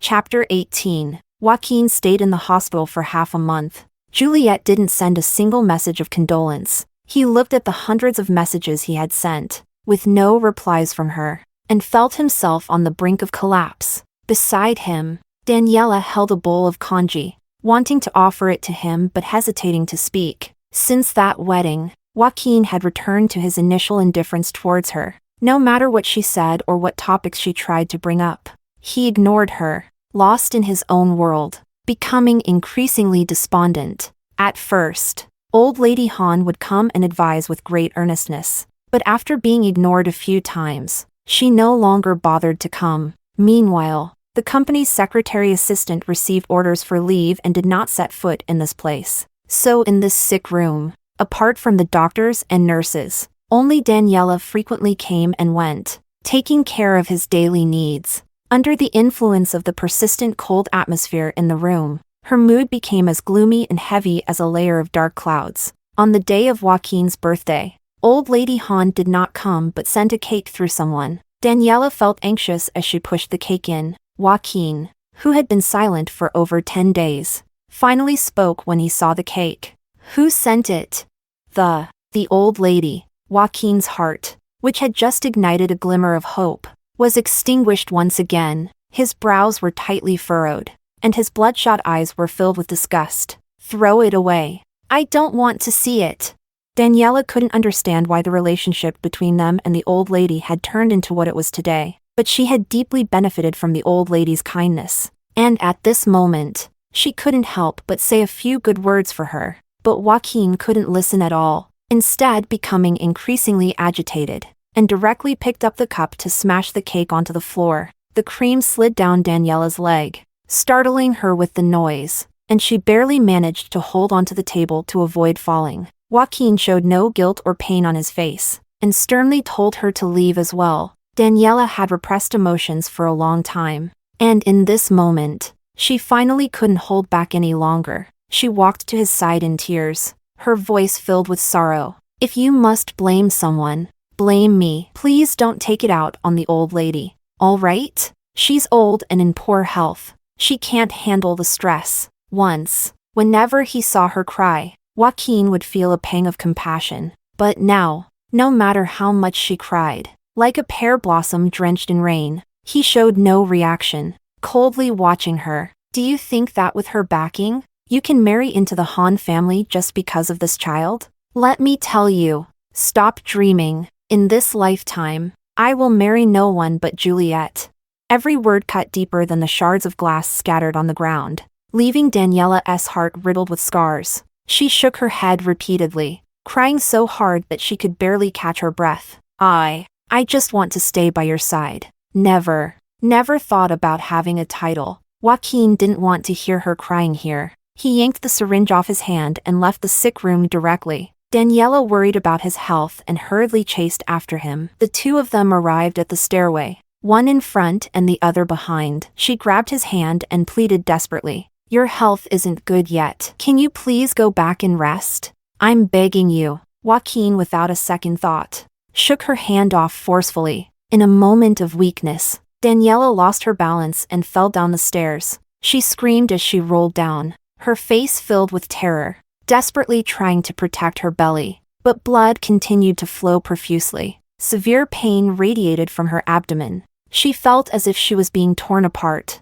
with only one thought left in her mind: to save this child. She extended her blood-stained hand towards Joaquin for help, silently crying out, begging him to save their child. Chapter 19. Seeing Daniela fall, Joaquin first showed a flash of panic on his face, then instinctively took a few steps down the stairs. But upon hearing her cries for help, he came to a halt. The child, their child. If a miscarriage happened here, would that mean he could completely sever ties with Daniela, and Grandma would no longer pressure him? And if the only rift between him and Juliette was completely resolved, could he win her back?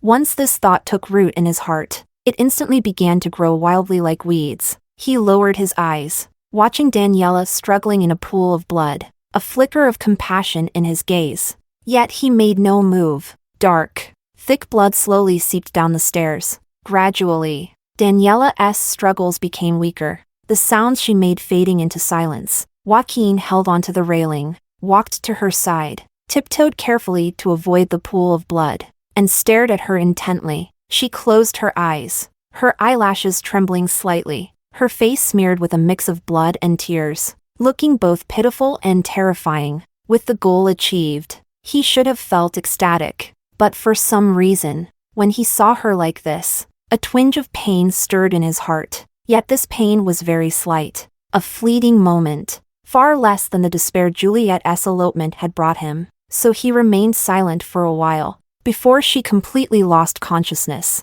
He told her, "The child is gone, and the agreement is terminated, but I will give you double the compensation. You promise me never to appear in a city again, never to show up in front of me and Juliette." After reaching the first floor, Joaquin finally called the doctor to inform him of Daniela's location. Then, he hung up the phone and hailed a cab by the roadside, giving the address of Fabian's house. All the way, his heart was pounding, and his mind kept replaying the bloody scene he had witnessed before leaving. When the car stopped in front of the villa, the doctor returned his call, informing him that the child could not be saved. He felt a mix of emotions, unsure of what to make of it, and dully opened the car door. As soon as he stepped out, the villa's door opened just in time, revealing Fabian in a wheelchair, crying to Juliette behind him about how much his ankle hurt. Juliette furrowed her brows, constantly looking back at the direction of the garage. The driver didn't come. Fabian, not knowing what got into him, suddenly grabbed her hand. She turned around, intending to ask the young master what he was making a fuss about, and immediately saw the person standing by the door. After more than half a month without seeing him, Joaquin was nothing but skin and bones, his eye sockets sunken, wearing a hospital gown, looking exhausted and weak. As soon as he met her gaze, he immediately stepped forward, his voice trembling uncontrollably. "Juliette, can we talk for a moment?" Juliette hadn't spoken yet, but Fabian on the wheelchair had already started howling. "If you don't go to the hospital soon, your husband's leg is going to be ruined." He gritted his teeth, emphasizing the words "your husband" with force, while his hands worked tirelessly to shield the person beside him. A horn sounded from behind, and Juliette looked down at his sprained ankle before raising her gaze to Joaquin with an utterly indifferent tone. "Sorry, I need to take him to the hospital. Maybe next time." Hearing this, Fabian's expression finally improved a bit, but he still kept mumbling incessantly. "What do you mean by he? He is clearly my husband. My husband twisted his ankle to save you, and you can't even call him husband once." It really breaks his heart. With complaints coming from both sides, Juliette couldn't help but pinch him. Watching the two flirt with each other, Joaquin felt as if someone had poured a bucket of ice water over him, sending chills down his spine. The driver brought the car out and then came over to help Fabian into the vehicle. Seeing that the person was about to leave, Joaquin could no longer hold back and grabbed Juliette's left hand, his tone filled with a pleading undertone. 5 minutes. I just need 5 minutes. Can we talk?" At the moment he made his move, the just-seated Fabian suddenly leaned forward, gripping his arm tightly, his voice fierce and cold. "Let go!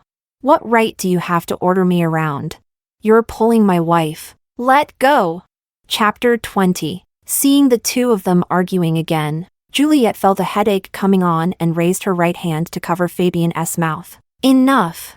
Her voice carried impatience, and only then did the two men fall silent. She shook off Joaquin's hand and then pushed Fabian back into his seat, her tone leaving no room for argument. "Sit here quietly for 5 minutes. No talking and no moving."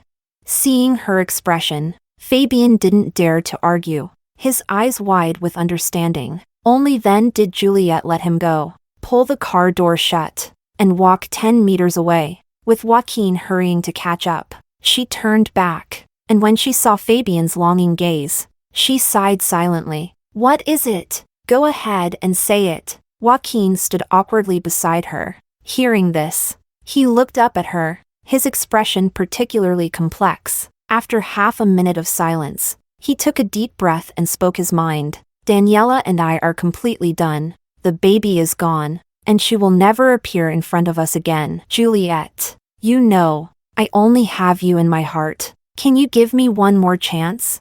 Hearing this news, a hint of surprise flashed in Juliette's eyes. What happened? How did the baby disappear? Joaquin just wanted to win her back, talking to himself. "In my heart, you are irreplaceable. I know you care about this child, so I made him disappear. Juliette, I can make anyone you dislike disappear. Will you forgive me?"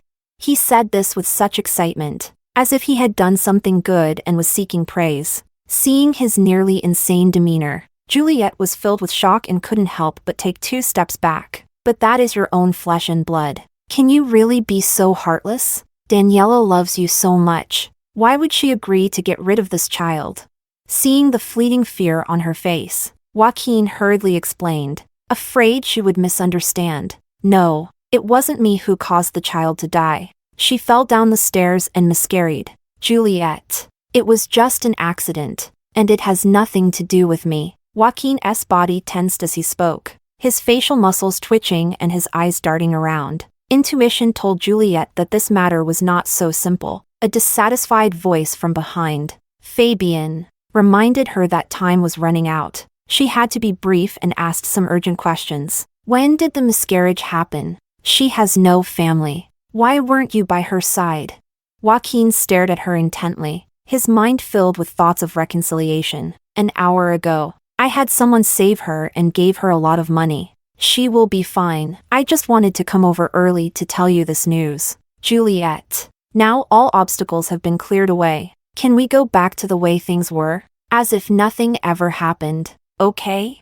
Juliette never expected him to say such a thing. That was a living, breathing life, and in his eyes, it was merely an obstacle. The face so close at hand, clearly no different from before. Yet Juliette felt it was utterly unfamiliar. She lowered her head and turned to the side. "We can't go back. Let's part on good terms. Please don't come looking for me again. I am already married and ready to start a new life." These words pierced Joaquin's heart like a sharp knife. His body trembled violently, a shadow of gloom covering his eyes, his voice filled with anguish and despair. "Why? Why? It should have ended long ago.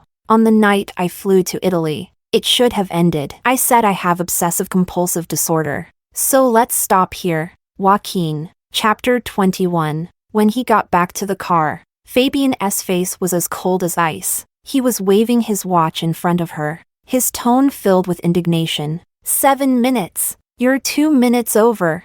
Seeing him being so petty, Juliette held her forehead, soothing him like a child. 2 minutes. I promise to meet your 2 requests. Okay?"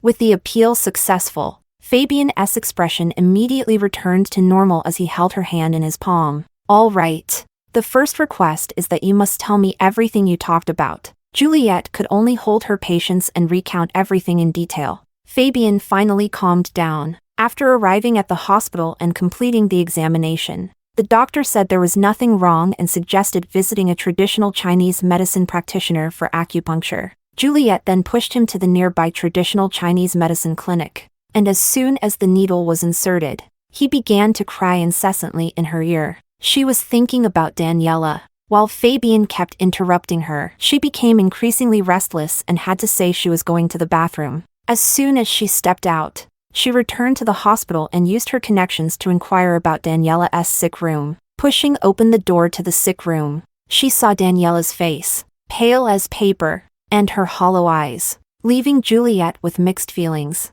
She gently walked to the bedside and immediately noticed the black gold card on the table. Seeing her, Daniela's eyes refocused. Before she could speak, tears began to fall in a cascade. Juliette also turned her head away, feeling a bit heartbroken, and took a gentle breath. You are still young. Don't be too sad. And don't hurt yourself. Daniela shook her head, her voice incredibly hoarse. Without the child, he won't look at me again. I have no way out. I can't let him go. Listening to the sorrow in her tone, Juliette really didn't know how to comfort her and could only remain silent. The emotions that had been suppressed for so long, Daniela seemed to have found an outlet, crying nonstop.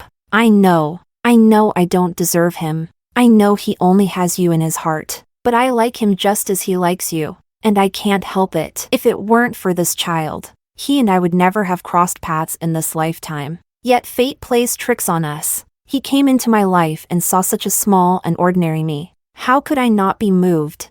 His affection for me is not even 1/10,000th of what he feels for you. But as long as there is even a little, I am satisfied. I don't want much.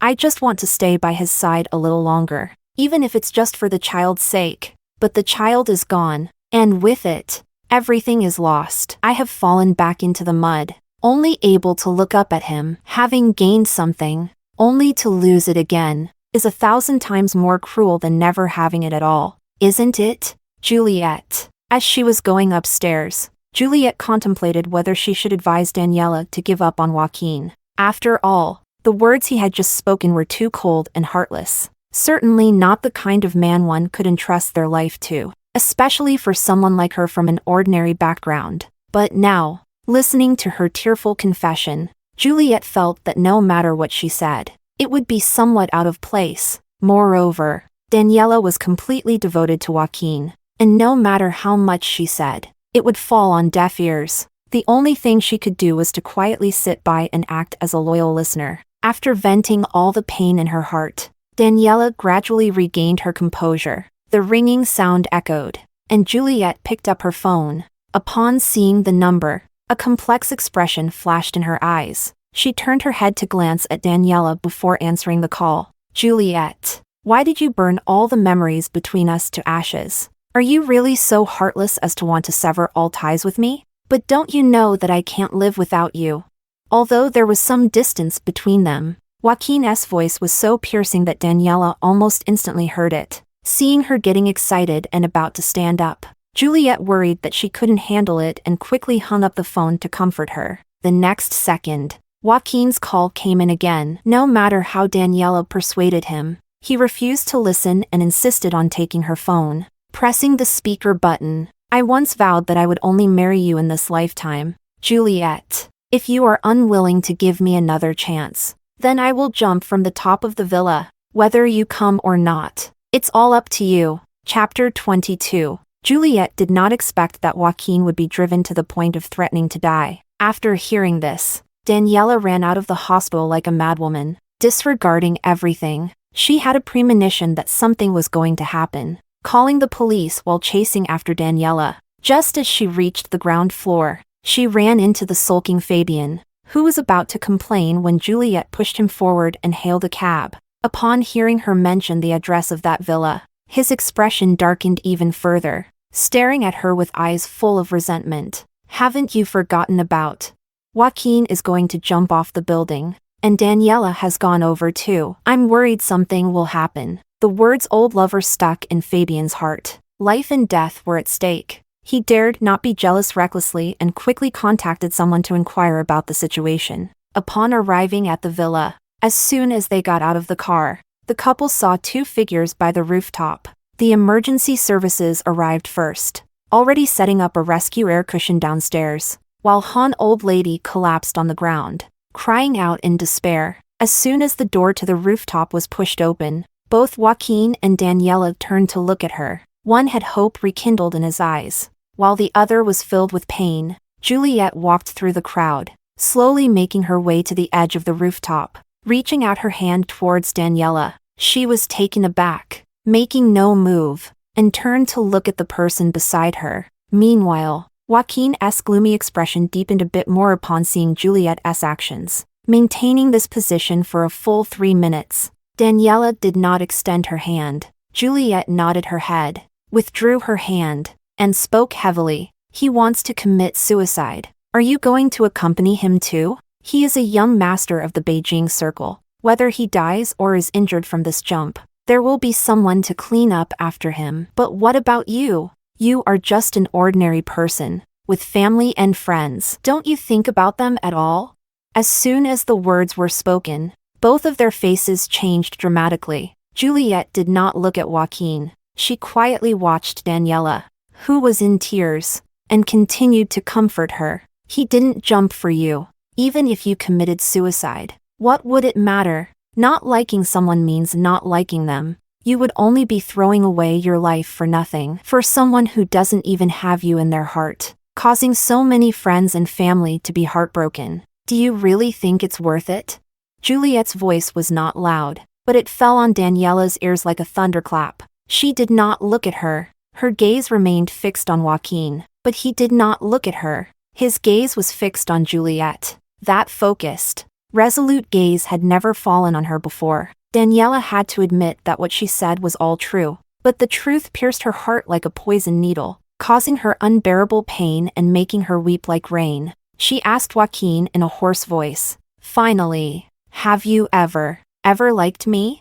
Joaquin answered her, yet still looked towards Juliette. It was unclear who he was really addressing or responding to. A moment of confusion doesn't count as affection. Every word resonated, striking with conviction. Daniela closed her eyes, a bitter smile spreading across her lips. Then, she stepped down the small stairs and jumped off the rooftop. Several paramedics rushed over to help her to a safe spot. Seeing her safe, Juliette let out a slight sigh of relief before turning to look at Joaquin. The two exchanged glances in the air. To him, Juliette only asked one question. "Can't you come down?" Chapter 23. Joaquin shook his head stubbornly and firmly. Every time she saw that expression on his face, Juliette would be reminded of the last time he clung to her when she tried to break up, threatening to commit suicide. At that time, she was worried that he might really do something drastic. So she agreed. But now, seeing him threaten his life again, she only felt exhausted. She didn't mind the dirt and sat down on the spot, slowly relaxing her whole body. Even her tone became much lighter. "This isn't the first time you've threatened me with suicide. Do you think your life is so cheap and worthless? Or do you think I would follow Daniela and die for you?" Two questions directly left Joaquin in a state of confusion. A flicker of panic crossed his face as countless images flashed through his mind. There was the last time he tried to win her back with suicide, and her face was filled with helplessness. After the proposal, when she sought him out to ask about the truth of that drunken night, her face was full of sorrow. On the night of choosing the wedding dress, as she said an eye for an eye in his arms, her face was numb. When she ran out holding her skirt during the wedding escape, her face was filled with relief. Every expression was deeply etched in Joaquin's mind, making it unforgettable for him throughout his life. Yet the impact of each expression on him was not as great as her calm demeanor at this moment. In the past, their relationship had countless times teetered on the edge of a cliff, but they had always escaped death. This time, however, he stood at the true edge of the cliff, burdened by a love etched into his bones and an unresolved past, feeling only exhaustion. If described more accurately, it should be the despair and helplessness of a building on the verge of collapse, trying to withstand the apocalyptic disaster with its wooden frame. Is his life really that cheap and worthless? No way. He is Joaquin, a person who commands power in the Beijing circle. How could he be a life that doesn't matter even if it were lost? Will Juliette give him her life?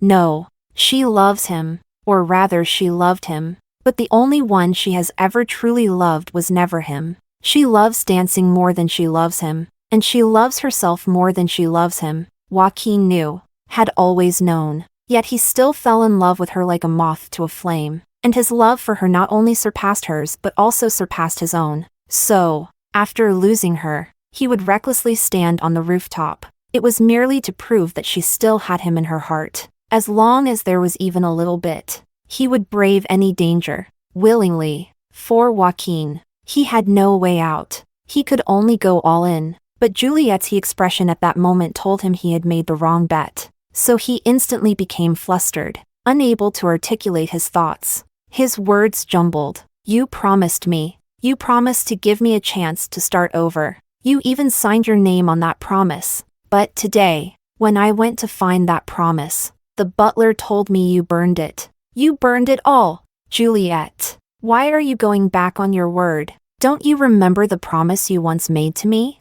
What he said was a wish he made on his 15th birthday, Joaquin, asking her to promise him that no matter how much they argued in the future, he would always be given another chance. She agreed and even wrote down the verbal promise, signing her name. Years have passed in the blink of an eye, and this promise has never been invoked. She has almost forgotten its existence, as if it were burned away in a great fire. Juliette didn't expect that he still remembered this matter until now, but she had no intention of keeping the agreement. She raised her head to look at him, her tone still calm. I did promise you, but before that, we had set 3 rules. One of them was that if you changed your heart, then the promise would lose its validity. Do you dare to say that you haven't developed feelings for Daniela? Do you dare to say that when you kissed her, you remembered these agreements? Chapter 24. Joaquin's face slowly turned pale in response to her deafening question. That sentence I dared to speak was already on the tip of my tongue, but upon seeing her clear and bright eyes, it turned to smoke. He knelt on the balcony, his hands constantly tugging at his hair, completely falling into an abyss filled with regret and pain. Juliette slowly stood up, then turned around directly, no longer looking at him. As she turned her head, she happened to collide with another pair of eyes. Fabian dragged himself up the stairs with a swollen leg, not knowing how long he had been standing, still wearing a cold expression, as if he had come to collect a debt. Although she knew that smiling in such a situation was very inappropriate, Juliette still found it hard to hold back. She lowered her eyes to look at the shadow on the ground, then raised her head to look at the sky, her tone filled with a sense of relief. Joaquin, I no longer love you. This time, whether you jump or not, my answer remains the same. If you must threaten me with death, then I can only tell you that I have no obligation to be responsible for your life. Whether in life or death, it is your own choice, and it has nothing to do with me. After speaking, she did not linger at all, resolutely walking over to Fabian's side. Watching her slowly fade away, Joaquin knew he had lost. It wasn't a loss today, nor on the day of the wedding, but rather on that drunken night. If only time could rewind to that day, he would have smashed all those bottles and taken the ring, boarding a plane to Italy. Unfortunately, there are no ifs in this world, and he had no way out. So at this moment, he stubbornly and defiantly walked down the path he had chosen. Joaquin spread his arms and fell backward. He was like a moth trapped in a cage, finally gaining freedom. He pounced on the candle flame he was destined to sacrifice himself for. At the moment Joaquin fell, Han, the old lady, suffered a heart attack and was sent to the hospital with him. After a day and night of rescue efforts, the final outcome was 1 dead and 1 injured. The old lady passed away from a heart attack, while Joaquin fractured his leg and became paralyzed from the waist down. The few remaining relatives of the Han family rushed to the company as soon as they received the news, plotting to divide the vast inheritance. The only one waiting outside the operating room was Daniela.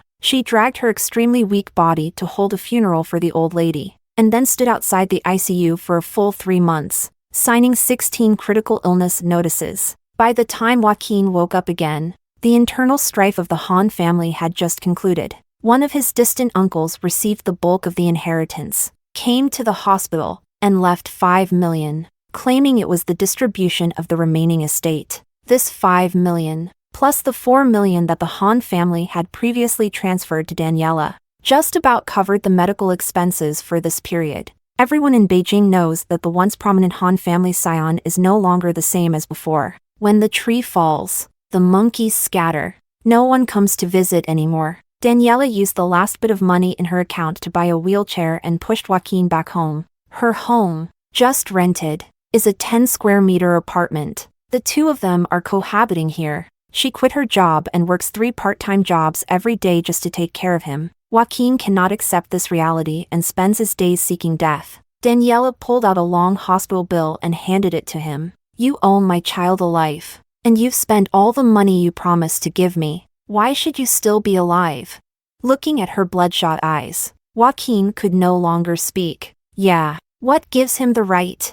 Chapter 25. The fall of the Han family has stirred quite a commotion in the Beijing circle. Emma, unable to contain her gossiping heart after hearing the news, invited Juliette to dinner and casually brought up these matters. A prestigious family that has stood for 100 years has been torn apart by internal strife, never to return to its former glory, leaving both individuals feeling somewhat melancholic. As they were chatting, Fabian called to check in, and Juliette had to patiently report back. Emma, who was listening to the two bickering, covered her mouth and laughed secretly. After the call ended, she nudged Juliette's arm, her face full of mystery. When the incident between Joaquin and Daniela first happened, it was kept very tight-lipped. Do you know who told me?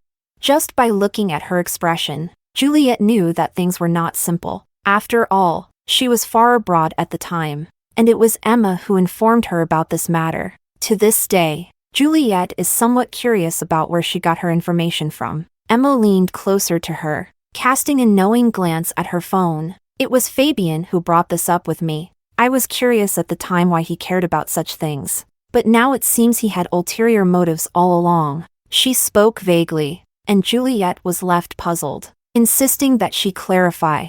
It's that Fabian is doing this on purpose. He wants to use me to let you know this news, so you'll give up on Joaquin and he can make his move. How is that possible? Juliette instinctively retorted.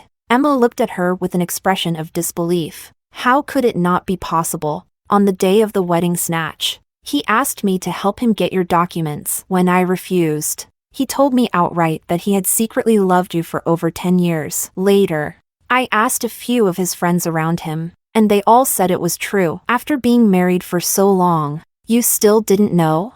Juliette really didn't know. She was stunned on the spot. Seeing her look confused, Emma became more and more animated. Think about it. If he didn't like you, would he hastily agree to elope? Why would he go out of his way to leak Joaquin's business? Not to mention, after eloping, he immediately took you to the Civil Affairs Bureau. Isn't that just to prevent you from running away? If this isn't liking you, then what is liking you? You really are a blockhead. Listening to this well-reasoned analysis, Juliette finally understood why Fabian occasionally displayed jealousy after their marriage. So it wasn't just her illusion?